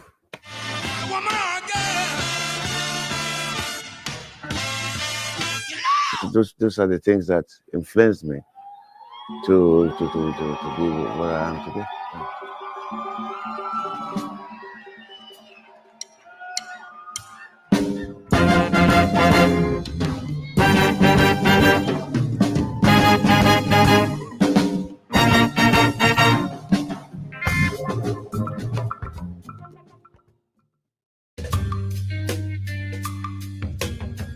Our ear don't fool for your words.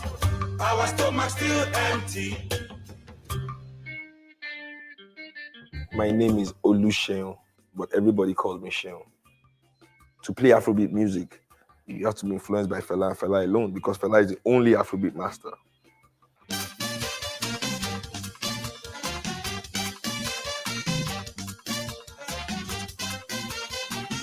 Afrobeat music is the funkiest sound around today. It's the greatest sound, you know. This music was way ahead of its time. Even people in our time are still finding it difficult to understand this music. Blessed enough, as were all my brothers. We were blessed to grow up listening to this music, grow up with music like this and a lot of other great music from our father's homeland. It feels like, you know, times it feels like I'm there. Takes you to a place that you know you're gonna go. Yeah, exactly. Takes me home. I've always had a passion for it ever since I could even remember. I listened to it with my dad. He always danced with me and all my brothers ever since we were little.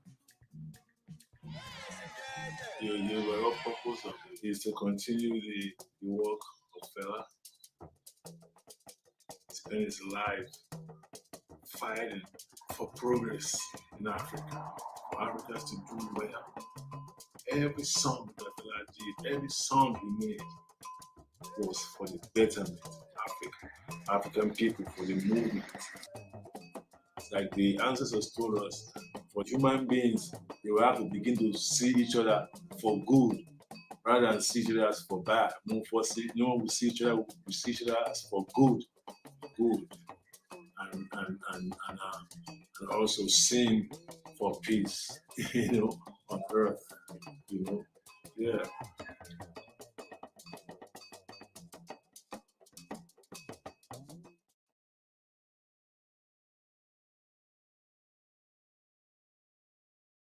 Yes, that was great too, man. That was good. That was a good project right there. We did that live stream out there in the Miracle Theater, and man, it's 20-piece band. You know, it was off the chain, right? Yeah, that one was really, really awesome. Oh my goodness. Yeah, we had that one brought back a lot of memories. I'm like, oh my God, that was another really great event. And the community really embraced it and enjoyed it. We had family members in the room that night, and we had a council person there too. Who do we have? We had Jan Perry came through. I can't remember, but we had a couple of VIPs in there just exploring the world of Afrobeats. We're gonna have to revisit that again and try to do it, you know, to do it again. I mean, it was really an undertaking that was good. And what the people should know is Dream Creator, all the projects that we do, whether it's our Dream Creator Studio or our associated brands, we always try to have a live stream component to it. And that concert was live streamed also that we did at the Miracle Theater. And some of the upcoming stuff that we have, that's what you'll also be able to see it via live stream, you know, the available technology. We want to give it to everybody, and that's what we're doing. Yeah, this is awesome. Wow. Well, guess what? We're in is this the 12th hour? Which one is this? We're in this is the 11th hour, and it'll be 12 at 9 o'clock. We just hit the 11th. You what? I'm ready to go. But we did it. You know, we're doing it. Oh my goodness. We're in the 11th hour. Oh my goodness. And the day has been full. It has really it's been great. You know, such a great experience. Yeah, it's been really, really great. And you know, thank you to all of you who made your donations to the Dream Creator Studio. We appreciate you, like real talk, man. Yeah. I mean, we just appreciate you. It means that you like what you saw on here. And if you weren't familiar with our work, you are now, and you believe in us. So you say, hey, here's a couple bucks on it. You know, you put 5 on it, you know, and that's what we, you know, we like that. And then, you know, just our friends that have come through, man, and the people that sat with us and gave us some significant substance. You know, Griselda Suarez, she brought Ruby Lopez Harper from the Americans for the Arts, who brought Dr. Bria Heidelberg from Drexel University. You know, I mean, we started off in High Cotton, and then, you know, went on and segued Kelvin Anderson, man, with Violet Brown and Jocelyn Pryor and Tanisha Anderson, and just having those conversations about music retail history and the importance of preserving cultural institutions. Brother Ludlow criminal defense attorney and rock star, Right. you know, came through to just share some information and vibe with us, man. Donna Michi came through, Dr. Gloria Willingham came through. I mean, it just, the list goes on and on and on of the people who showed us love. And we just thank you all just so much for helping us advance this thing called community. Yes, yes. And you know what? I want to thank you so much for that. I want to give just a direct shout out to some folks who really, like you said, they like what they saw, they support the work, they believe in it, and they put their dollars behind it. And so just a few of those people, Minnie Douglas, thank you so much. Celissa Smith, Dr. Minnie came through. Minnie put 5 on it. Dr. Minnie, she put more than 5, and she was one of the first ones. That's right. I love her. Yeah, Dr. Minnie Douglas, she came through and supported Dream Creator. Celissa Smith supported. Yes, yes. Chantra Jeffries was one of the first ones. They all gave during early giving. And it was just really, really, really amazing. Judith Baker. Wow, Judy. Yeah, Judy gave. Man, let me tell you something now. When we began to have conversations about media and public media, her and Doug are freaking rock stars, Hall of Famers in this thing called public media. And, you know, I'm just grateful for their friendship. Yes, yes. We have donations that came in from KPOB, from Ashley Aguirre. What? Yeah, Ashley. Yeah. Oh my goodness. Yeah. And Jeff Williams. All right. Him. Oh my. Yes, yes, yes. And then Austin from the DOBA. He donated. Yeah, yeah. And those are just a few of the ones that were not anonymous. We had a lot of publicly anonymous donations that came in as well. So this has been great. And then, of course, the check presentation today, Calvin Anderson and world famous VIP and the Anderson family. Wow. Yeah, so lots of love today. Lots and lots of love today. Yeah. I mean, and this is not bad. Again, this is our very first fundraiser we've ever done. Very first experience with Long Beach Gives, and our very first online 12-hour marathon, first marathon ever. So I think we veterans now, we're really going to do it next year. Do it big. Yeah. You know, look. The donations go to help get us some help up in this piece. Yes. Yeah. Wow, we know how to do it now. Yes. We know what to do. I see you got another one queued up for us. What you got? No, I actually. Okay, there we go. I pressed the wrong button here. Hold on. Can y'all hear that? It's loud in my headphones. Hold on. That was the our Arts Council for Long Beach wanting to come back up again. We saw that one already. You know. Yeah, we did. You know, another one that I really enjoyed. I'm just kind of looking through the queue of some of what we have here. I really enjoyed the Tuskegee Airmen tribute. You know, let's play that. Yes, you were the lead on that one, and that was a great project. That was another great community project. African American Historical Society in Long Beach, and that's an organization who I really believe we need to uplift and re-illuminate. You know, as we go through these new generations of people who are in Long Beach and concerned with the beloved community of Long Beach, and you know, taking the history and the legacy of those who came before us and uplifting that. And I feel like the African American Historical Society of Long Beach is a very, very important area that really needs to be uplifted and joined with. And so we were able to get down with them, and they were doing a tribute to the Tuskegee Airmen. Now, was that for a Black History Month? I think so. It was. Bless you. It was where they were honoring the Tuskegee Airmen. That was another really great project, and it was one that you led, and it was just it was awesome. It was incredible. Yeah. You know, it's interesting. It doesn't seem that long ago. That's why I was asking that question. I'm like, wait a minute, that just seemed like it was the other week that we did that thing there. Wow. Let me just find it here, and then I'm gonna pull it on in there. But Rhonda, you were I might have been the lead and everything like that, but you certainly contributed to it. And first of all, let's about the organization now, and the African American Historical Society. What are your thoughts, and what would you like the people to take away from our presentation today as we talk about that organization? Well, that they first of all that they have a wealth of knowledge and resources and information. It's one of the treasures and one of the greatest resources in terms of African American history in our city. It was founded by our vice mayor. And it was just a collection, her and a few of the community partners, and it was just a collection of books about African American culture, African American culture,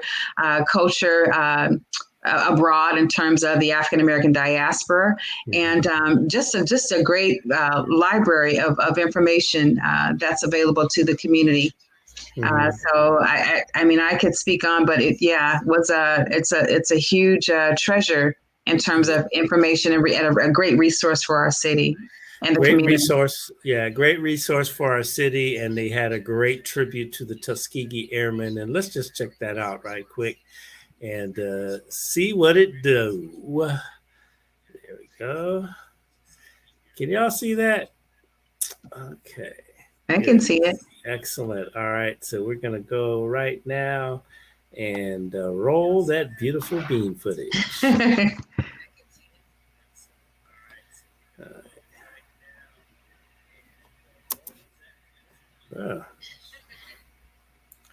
We must be getting tired there a little bit. Let's see here. There it is.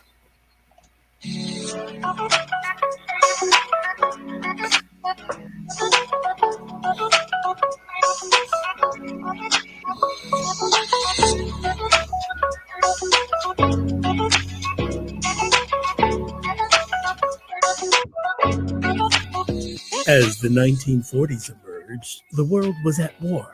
In Europe, Nazi Germany had begun its lightning strikes against nation after nation, while Japan was intent on building an empire that would stretch across the Pacific. Beset on both sides, the United States worked to bolster its combat readiness. One of the most vigorous debates was the functionality of Black people serving in the military. Segregation was the standard by which the military operated, and debate raged as to the abilities and readiness of Black Armed Forces members. Flight has ignited the aspirations and imaginations of Americans everywhere. But for Black Americans, these aspirations were met with many obstacles, including the belief that Blacks could not learn to fly, operate, or maintain sophisticated aircraft. Segregation was the rule in the U.S. military, supported by the documented belief that Blacks were inferior, lazy, cowardly, and could not perform in combat. Yet, organizations like the NAACP and the Black Press pressured the government to include Blacks in the Army Air Corps flight training program. 1941 was a year of acceleration for the program, as January saw the War Department announce plans to create a Negro Pursuit Squadron, whose pilots would be trained at Tuskegee, Alabama.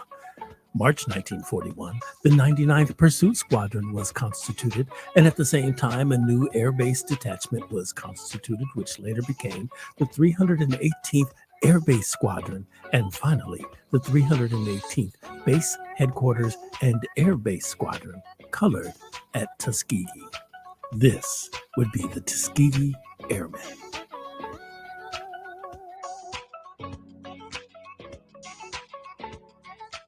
Tuskegee Airmen tribute. We applaud you. We praise your performance. We remember your courage and share your outrage that all you ever asked of your country was to fly. Flight became a necessary means how you saw yourselves in the world as men, as Black cadets, as brave warriors, as flyboys for our freedom. Undeterred, singular in purpose, leaning forward into an unknown, you did not ever bemoan or question your destiny. If there had been no Hitler, no urgency of war, would you have ever even flown?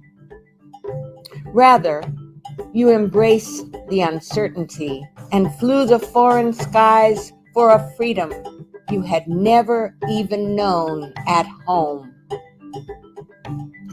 So here's to all of you who fought and flew, whose blood was shed, whose hearts were true.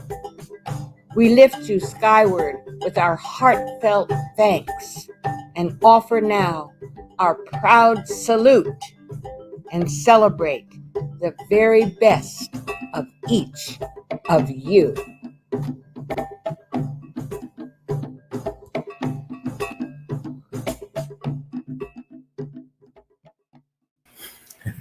I love it. I love it. I love it. Yeah.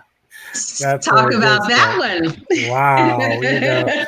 That was really a good little project there to do and really be a part of, exciting to be a part of, if you will. And, man, being a military man, I mean, always good to talk to the about the Tuskegee Airmen and what they mean to military history.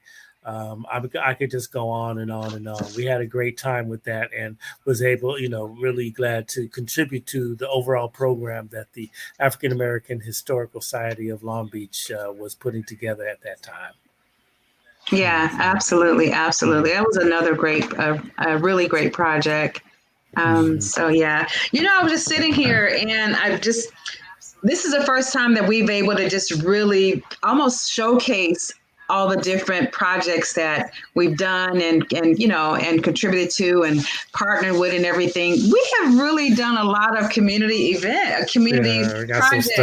Right. Yeah. Yeah, I'm having the same type of reaction. You're looking and you're going, dang, it's really, really good and been hoping to make an impact. Our goal is always to make an impact, on community. And you're seeing it. It's like, I hope y'all love us because we do it. We try to make it happen. We try to make it happen. Yeah. I mean, I can't find it now, of course, because we're on here talking. But as we were preparing for today, I made a list of some of the projects that we have done, and I got up to like 13 or maybe 15 just in the last couple of years. And I'm like, my goodness, we have really been busy telling the stories. I found it. So, okay, so state of the arts, right? NAACP, we didn't even show that one tonight. The NAACP project, Leadership Long Beach, MLK. Let's see here, community. Oh, we didn't show so much content we have. Community conversations. When our former president called Africa a poop hole. Remember that one? We did that community conversation. That was filmed. MLK Inglewood. We have done a lot of projects. Let's see here. And then just all of the art walks. We record all of the art walks, Long Beach art walks. Africa Day, we did show a snippet from that. Let's see here. The other one too. Oh my goodness. When Donna Michi came and did Michael Jackson, right? And just kind of, and the Jackson family came to the studio, Michael's niece and nephew, and talked about, their response to leaving Neverland.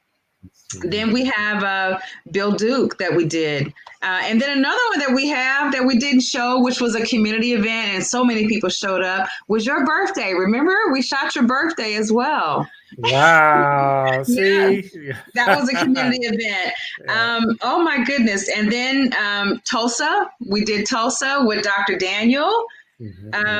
Gosh, my goodness. And then you know what footage that we have that we have to put that together first before we can share that. But the protest from the protest footage. Oh wow! Ooh. When we were out there, we went out there. You know, what was that, like May 31st, after George Floyd had been murdered? The country, you know, people all over the country were taking to the streets. Long Beach was no exception. We were out there among the young people. A peaceful protest, by the way. Okay, a peaceful protest, by the way. Look at your neighbor and say peaceful. Right. You know, and you know, yes, there were bad actors, unfortunately, at night, but for the generally speaking, that was a peaceful protest where people were taking to the streets and saying no more to unjustified murders of Black people by the police. And it was a profound experience, Rhonda, to be out there with our cameras and checking it out, you know. No, it was. And you know what? I think everyone knew that we were making history, and they knew that we were there recording history.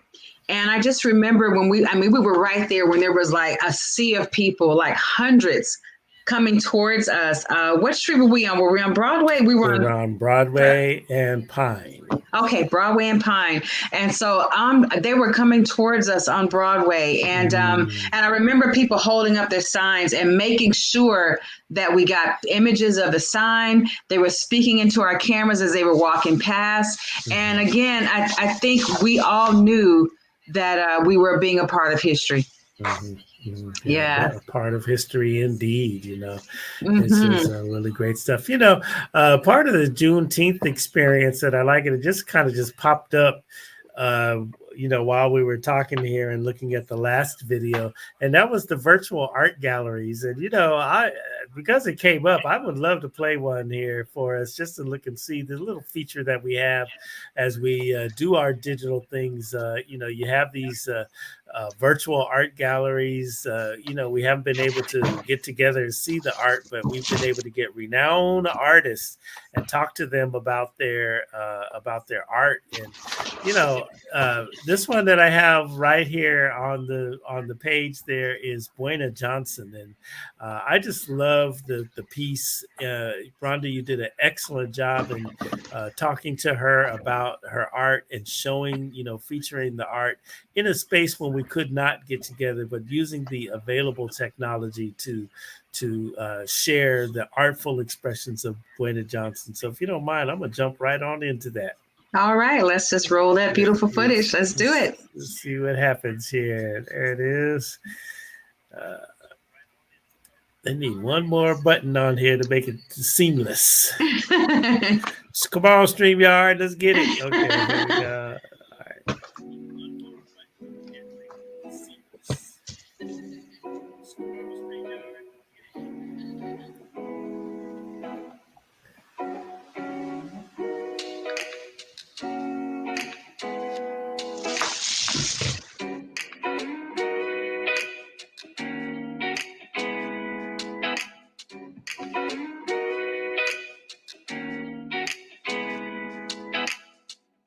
Hi, my name is Buena Johnson. I am a visual artist, and also I'm an arts instructor and the owner of Buena Vision Art Studio. And before I even began, I want to first thank God for this opportunity, which is being given to showcase my artworks for this 2021 Juneteenth Heritage Virtual Festival. And I'm grateful to Greg Johnson and to the interviewee, Miss Rhonda Love. And the work that I've been inspired to do is about America's history of slavery, racism, injustices, and inequalities. My style is hyper-realism. The media I use mainly is pencil, I also am versed in all medias, but my preference is pencil. I also use acrylics, collaging, and other media. Well, my creative process is coming about because I think as a person of color, all of us have experienced some form of racism. So from childhood, I've experienced racism. And just seeing all of the things that have taken place with the killing of George Floyd, Ahmaud Arbery, Breonna Taylor, Trayvon Martin, and then tracing our history back to the transatlantic slave trade, with the first slaves being brought here to Virginia in 1619, to the deaths, the lives, and injustices and atrocities endured then and now. All of this has influenced the message of my artworks. And also this new series of inspired artworks are voiced from my soul, and they are on behalf of the souls of our ancestors. And I believe they address the injustices that are relative to Juneteenth and to what is currently happening today and every day in America, unfortunately. So I personally am acting as a recorder, as I almost said storyteller, that's why I hesitated, but as a truth teller and as an advocate. And my aim is to inform, educate, motivate change, and promote healing. But if I may indulge me, I'd like to talk about at least two for right now. One is titled, Madam, a Crown Deserved, You Nurtured a Nation. I know that's a long title, but I wanted it to say what I felt. And that piece, it is an actual old image of an enslaved mother. And she is nursing a white child. And I drew two angels on each side of her, placing a crown upon her head. The history behind this is, the awful history behind this is that enslaved females were forced to breastfeed white babies for their masters and mistresses, because they felt like the master and mistresses felt like the breast milk from Black mothers was more nurturing, and so therefore they were forced to breastfeed their children. And this form of breastfeeding was titled wet nursing. And also the sad history behind this is, and it just touched me so much, not only because I'm a mother, but just for the fact that a person is being forced against their will. The other sad fact about this is that their own babies had nothing to eat because they were not allowed to nurse behind or before the white babies. So being mothers, they would try to get together cow's milk and dirty water to feed their own babies, which resulted in high death rates among their own babies. And so again, this wet nursing was a torturous part of our history. And I know many people may not have ever even heard of this, but it was very prevalent in the 1600s. And so it just touched me a lot. And so therefore I did a piece based on our, again, hidden American history. And then the other piece that I wanted to talk about, for me, was a kind of a fun piece to do. And it's called Sweet Revenge. Now, Sweet Revenge is kind of a, I guess when I say a play, no, a truthful depiction, taking back the strength and taking away the stereotypes from how Uncle Ben and Aunt Jemima were portrayed. So what you see in this image, and it's the style is called surrealism, and it's basically all pencil. And what you see is Uncle Ben in the middle of the ocean holding the stereotypical wheat bowl, but the bowl, instead of saying cream of wheat, it says cream of revenge is sweet. And he's standing in the middle of the ocean with a torch, and he is torching a slave ship. And below, you see Aunt Jemima walking in a stride with her pancakes, which of course they stereotyped her as, you know, on the cereal, on the boxes and whatnot, you know, as if she was happy to do all of this, to be of service. So it shows her walking with stride with her pancakes in one hand, and on top of the pancakes is a smoldering skull that's dripping. And then also you have another stereotypical image of how they used to portray Aunt Jemima, and she is literally stringing up Confederate soldiers. And there were many stories about Aunt Jemima, how she helped to feed the Confederate soldiers and things like this. And a lot of these stories behind this were made up just to sell the product. And also in the image, you see Harriet Tubman in the far right, where she has her hand reaching out, saying, as if in saying, come with me so that I could help you or save you. And she has a lantern in one hand to light the way, and strapped on her is her gun in her belt, in her vest. And also in the image, you see fists raised coming up from the ground. And these, you can interpret that any way you would like.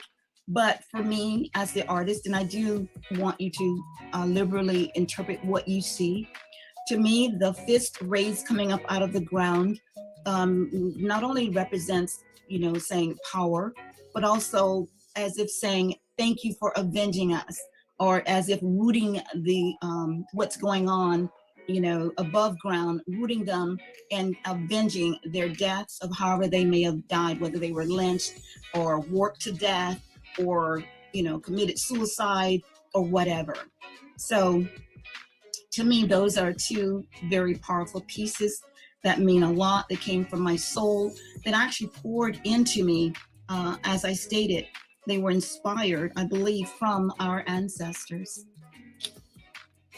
One thing I want to leave in conclusion about my work and my purpose and my aim is that I want the viewers to hear the cry of the ancestors. I want the viewer to feel uncomfortable with the knowledge of America's history, and to want to make a change and to be motivated to make a change for the better together. And I do emphasize together, because we're stronger together. And all of my work is for sale. I have originals and prints, and I do portrait commissions. I teach art classes. And also I do art workshops to beginners and advanced, and I do also teach privately. I can be reached by email at buenavisionart@gmail.com, and that is spelled B as in boy, U-E-N-A, vision, V as in Victor, I-S-I-O-N, art, A-R-T, @gmail.com. So that's buenavisionart@gmail.com. You can also find me on Facebook at facebook.com, Buena.Johnson. And just as I spelled my name before, B as in boy, U-E-N-A .Johnson. I'm also on Instagram at www.instagram.com/BuenaVisionArt. And I want to thank you all for your time, for your consideration of the art that's being shown. And I do hope and pray that it does touch your heart.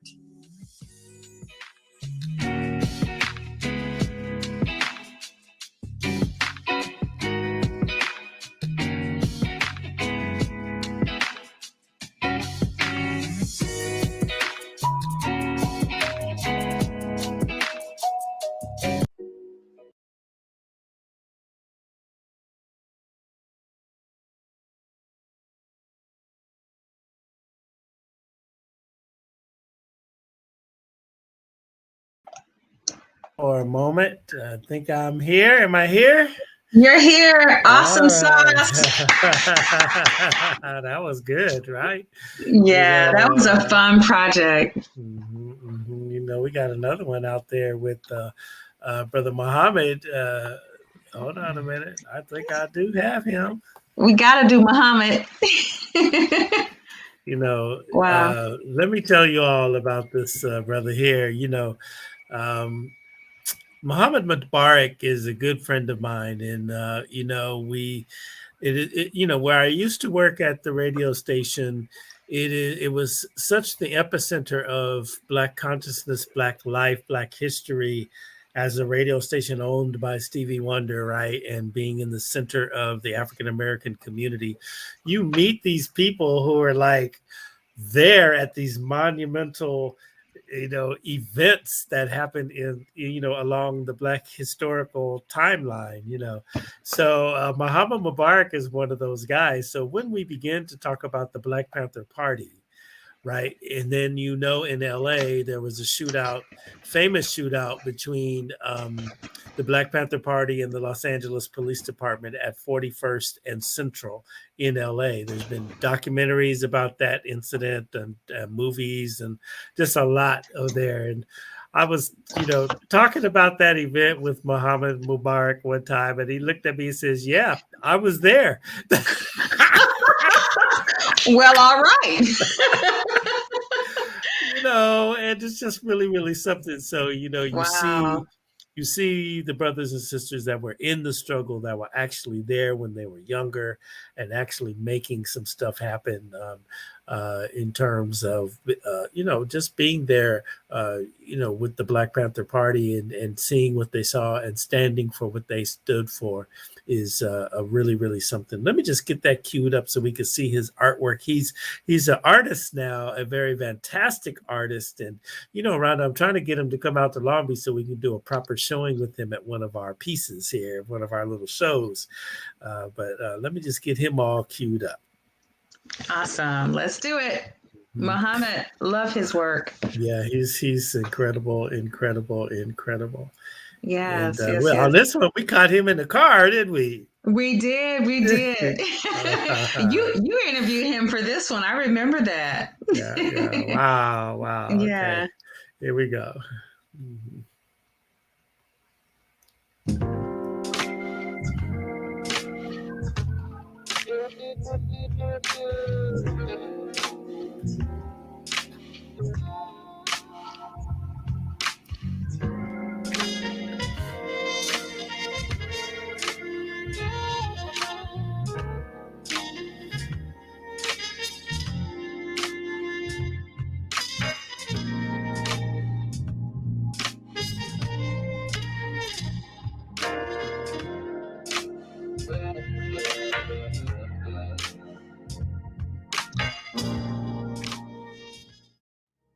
I'm Muhammad Mubarak, and I was born in Memphis, raised in Compton, California, and former original member of the Los Angeles chapter of the Black Panther Party. And I've been painting portraits, been drawing all my life, but I've been painting since 1970. And one of my early mentors was David Mosley. David Mosley is the uncle of former world welterweight champion Sugar Shane Mosley.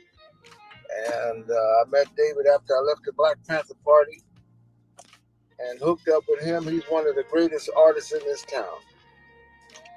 He's in his 80s now. And he's still around. He's still blessed to be living. And he's someone that I always remind people about when people want to ask me where did I get it all from. And another inspiration that I had in my life was my uncle, Arthur Dunlap Jr., my mother's brother. He was an artist. My mother had a collection of his art, and I used to always sneak into her bedroom where she kept his work when she'd go to work and I'd always be inspired to look at his stuff, and I wanted to draw just like he did. And I kept at it over the decades that has passed me by, and I'm at a new level with it right now. I'm really immersed into my art, into the arts, and I've done a lot of work for a lot of people. Stevie Wonder, one of the Mike Tyson, Don King, whole lot of fighters, because I've been involved in the world of boxing since the early 80s. And Muhammad Ali was a good friend of mine. And done a lot of entertainers. And I continue to do the work of painting portraits of people because I'm into people. I've always been into people. And I like painting murals too. I've done a couple of them for the city of Compton. If you go to the Compton City Hall, you'll see a couple of them that I've done on the outside of the city council building and in the lobby of the city council chambers. And in the lobby of the city hall itself, I have two portraits of Martin Luther King and Cesar Chavez. As soon as you walk in the door, lobby of the city hall. So I'm all about the art. I always like to remind people, especially the young people, that we have greatness in our community, and I want to salute them in the way of painting portraits of them. And that's what I do. Currently working on my 4th portrait of Marvin Gaye. And I'll be out in Leimert tomorrow in the alley next to the Hot and Cool coffee shop doing a live portrait, working on Marvin Gaye portrait. My latest Marvin Gaye. How do the people get a hold of you? They can go to my website, mubarakart.com, or they can go to Q Mubarak, spell it QMUBARAK, and the number 06 on Instagram, Q Mubarak 06. And check me out. And they can call me at 323-697-6783. I'd be glad to have a conversation with folks.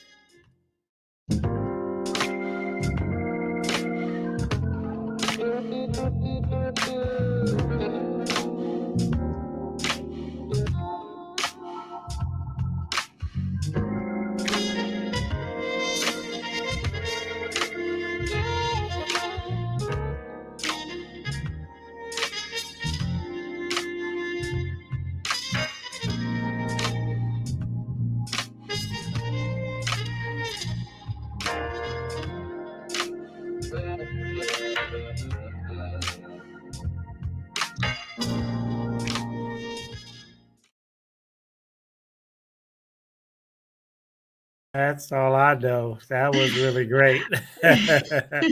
Yeah, that's a good one. You know, what's interesting about that piece there is, you know, he hold on one sec. That Kobe piece. Ooh, that's your Tulsa one right there. You know, that Kobe piece is now hanging. I think that's the one that's over there in Village Treasures over there in Long Beach on Broadway and Long Beach Boulevard. If you go into that fantastic African art shop, some of Muhammad's portraits are in there. And I believe that's the Kobe one that's in there right now. Oh, nice.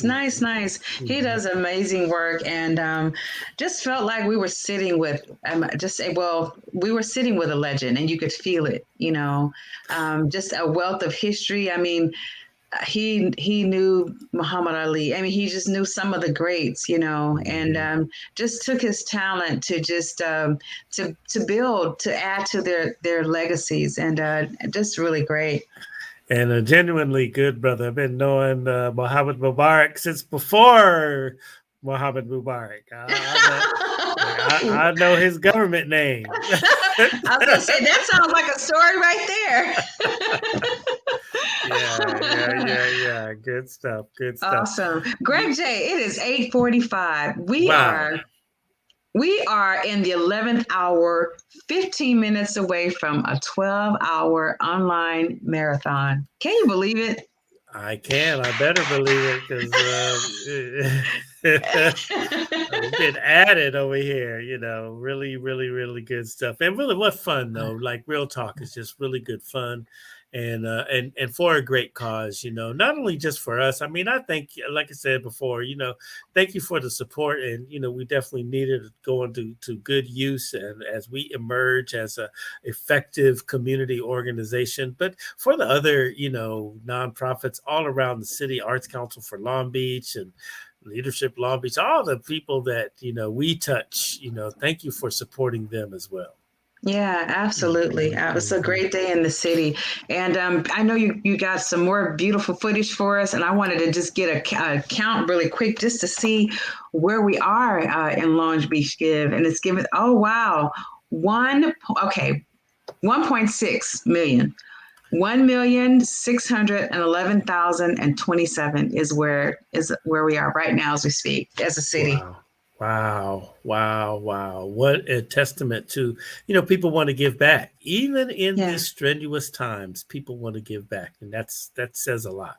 Yeah, absolutely. Wow. Awesome. Well, thank you to everybody who picked us as one of the nonprofits, like Greg said, to support. We absolutely appreciate it.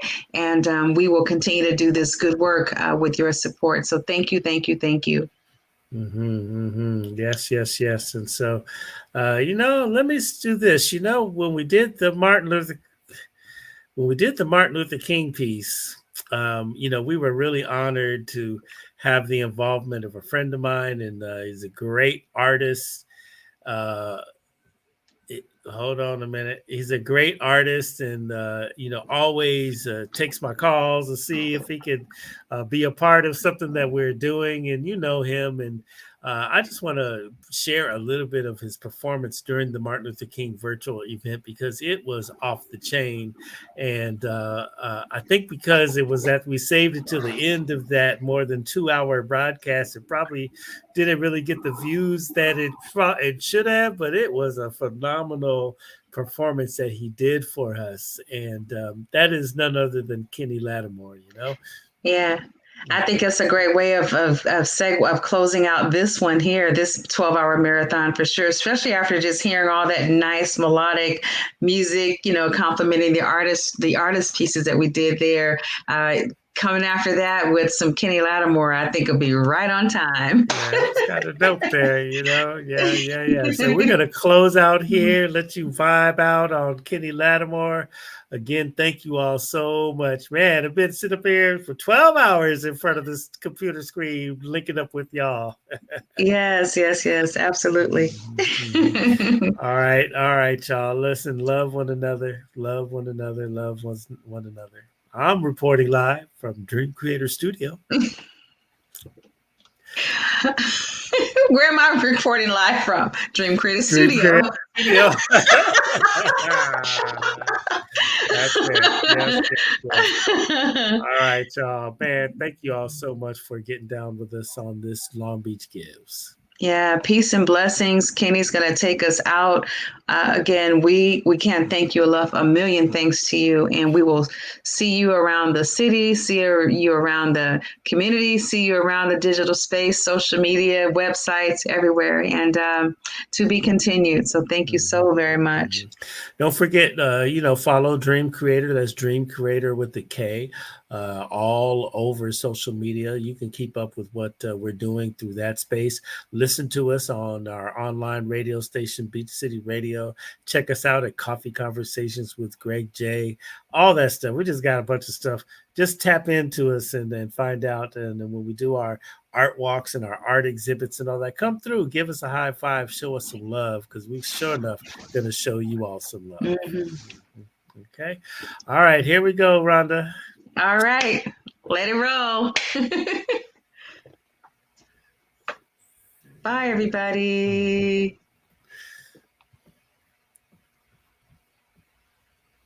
of the day. Ladies, we love him for his intense ballads. Fellows, you love him because his music can be the catalyst to a romantic evening. Parading us to the end of this virtual celebration, NAACP Image Award winner and Grammy-nominated Kenny Lattimore. Have a fantastic King Day, everyone.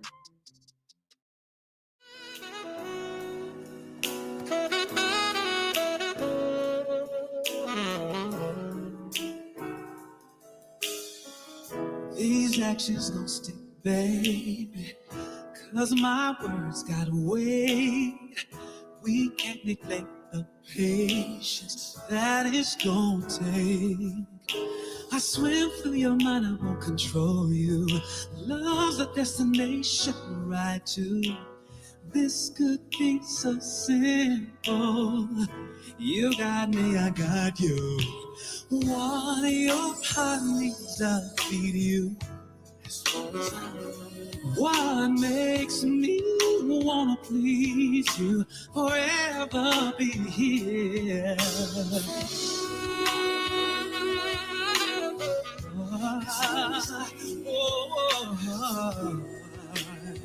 Yeah, forever be here.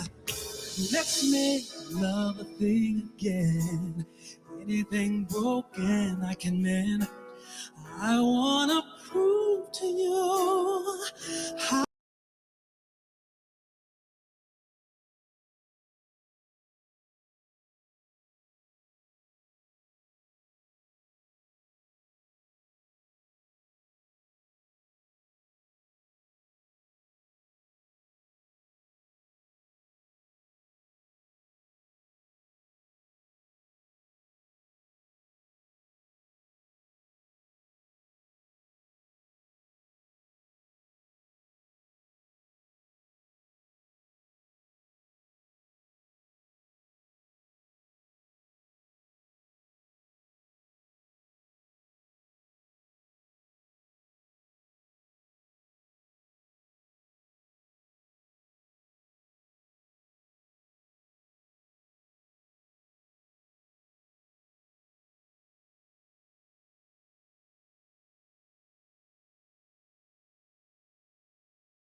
I'ma make sure that we stay on course. My business, you're the only one. Forever is the mission. What your heart needs, I'll feed you. What makes me wanna please you, forever be here. Yeah, yeah, yeah. Yeah, forever, forever, yeah.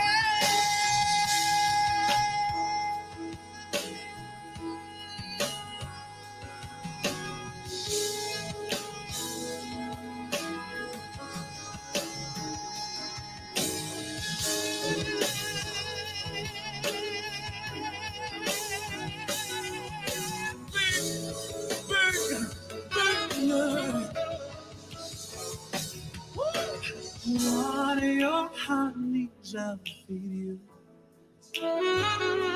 What makes me,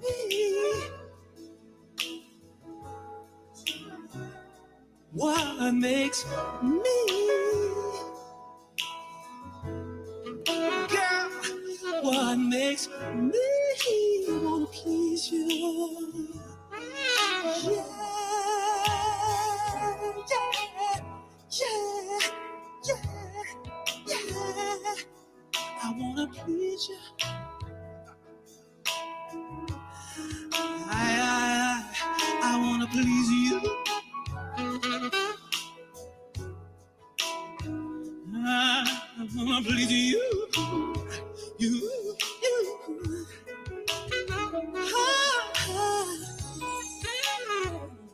Yeah.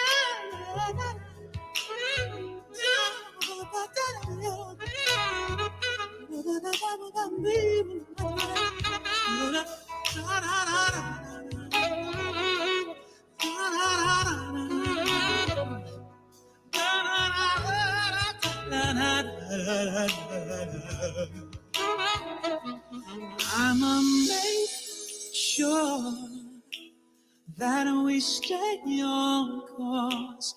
You're my business, you're the only one. Forever is the mission.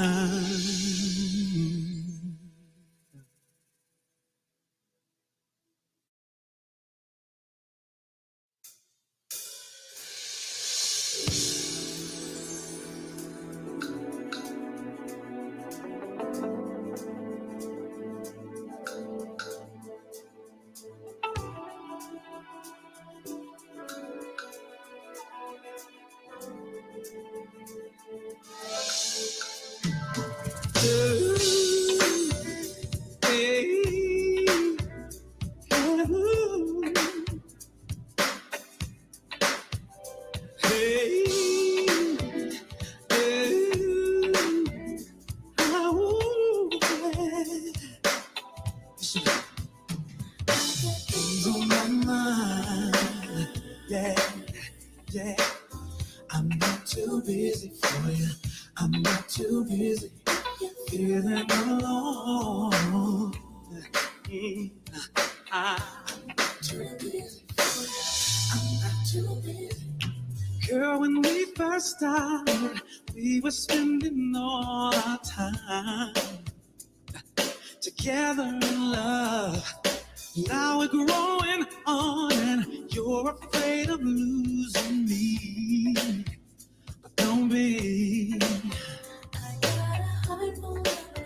Even though I might not show it. And just so you know it, you have my attention. Anything you need at all, I'll be there when you call me. Taking my time, I'm never too busy, no. If you're feeling alone, just call me, baby, yeah, yeah. We used to dream that one day we'd have everything we want, oh yeah. But now that things are moving, I hope that we don't move. You still have my heart. Oh, but girl, it just don't matter. No. See, I can't think of nothing better. Every time I'm stressing, I find that it's a blessing to be hearing from you. Taking my time, I'm never too busy to. If you're feeling alone, just call me, baby, baby, yeah. Oh yeah, yeah. Don't you know I'm never too busy for you, baby. Never too busy for you, baby. Yeah, yeah.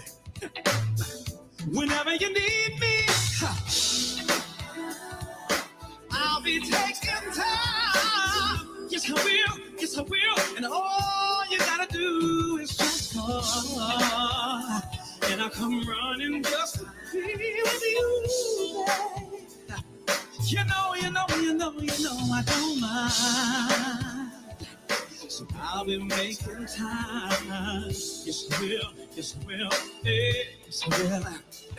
I've got so much on my mind, but I don't mind making time for you. Oh, yeah. I'm never too busy. Never too busy for you, babe. Never too busy. Never too busy for you, baby. I'm never too busy. I'm never too busy for you, babe. I'm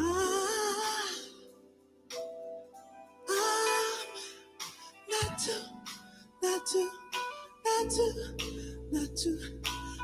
for you, babe.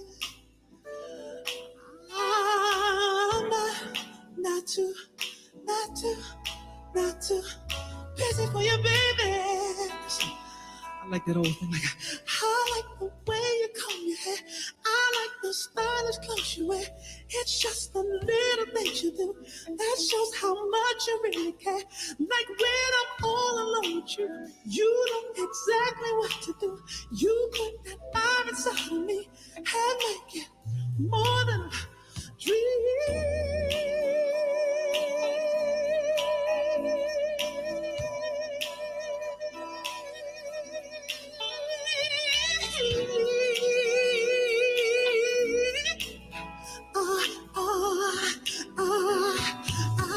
You know, see,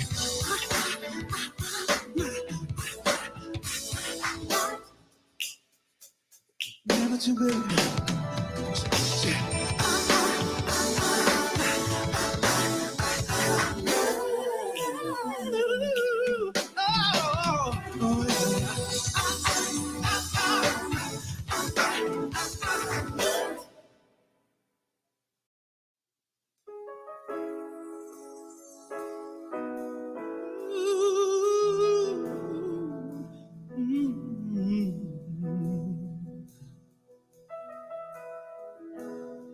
For you, I'd give a lifetime of stability.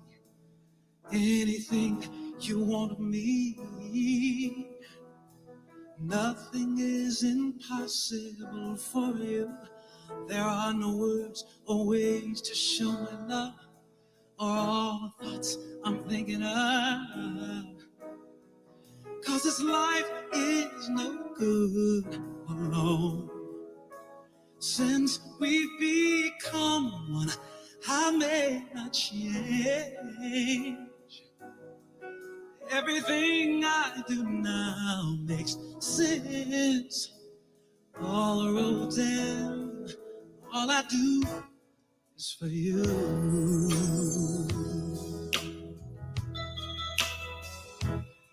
For you, I share the cup of love that overflows.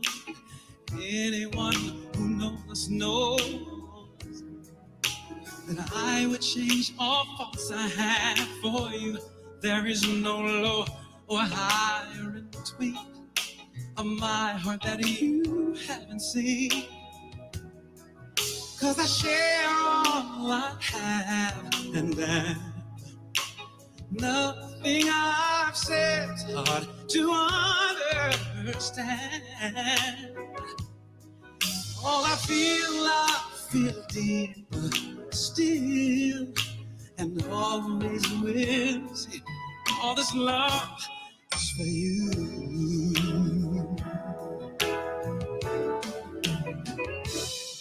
Baby, they know that I play every word I might say, every melody I feel, are only for you and your appeal.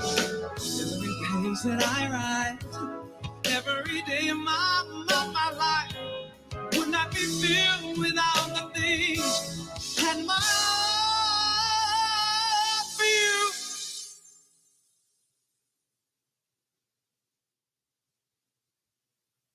Now brings,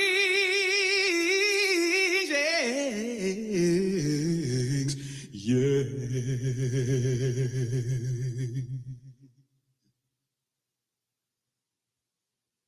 For you, I'd make a promise of fidelity, now and for eternity.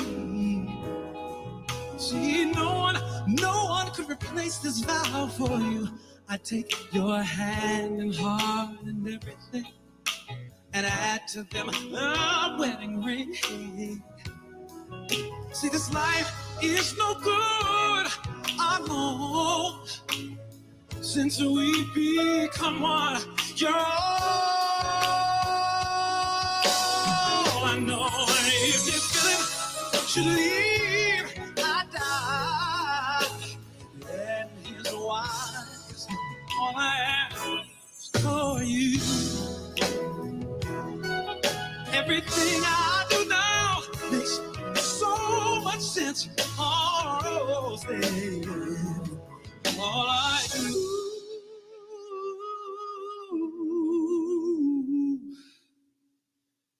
is for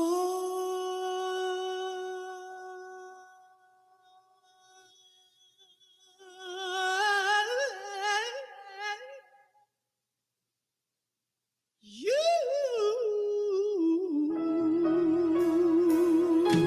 Oh, only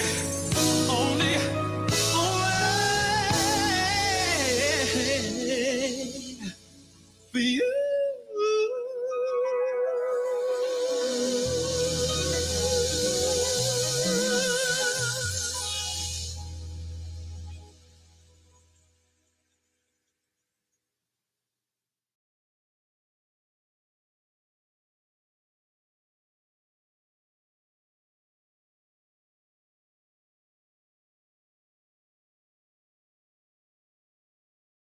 Hi, I'm Cindy Allen, and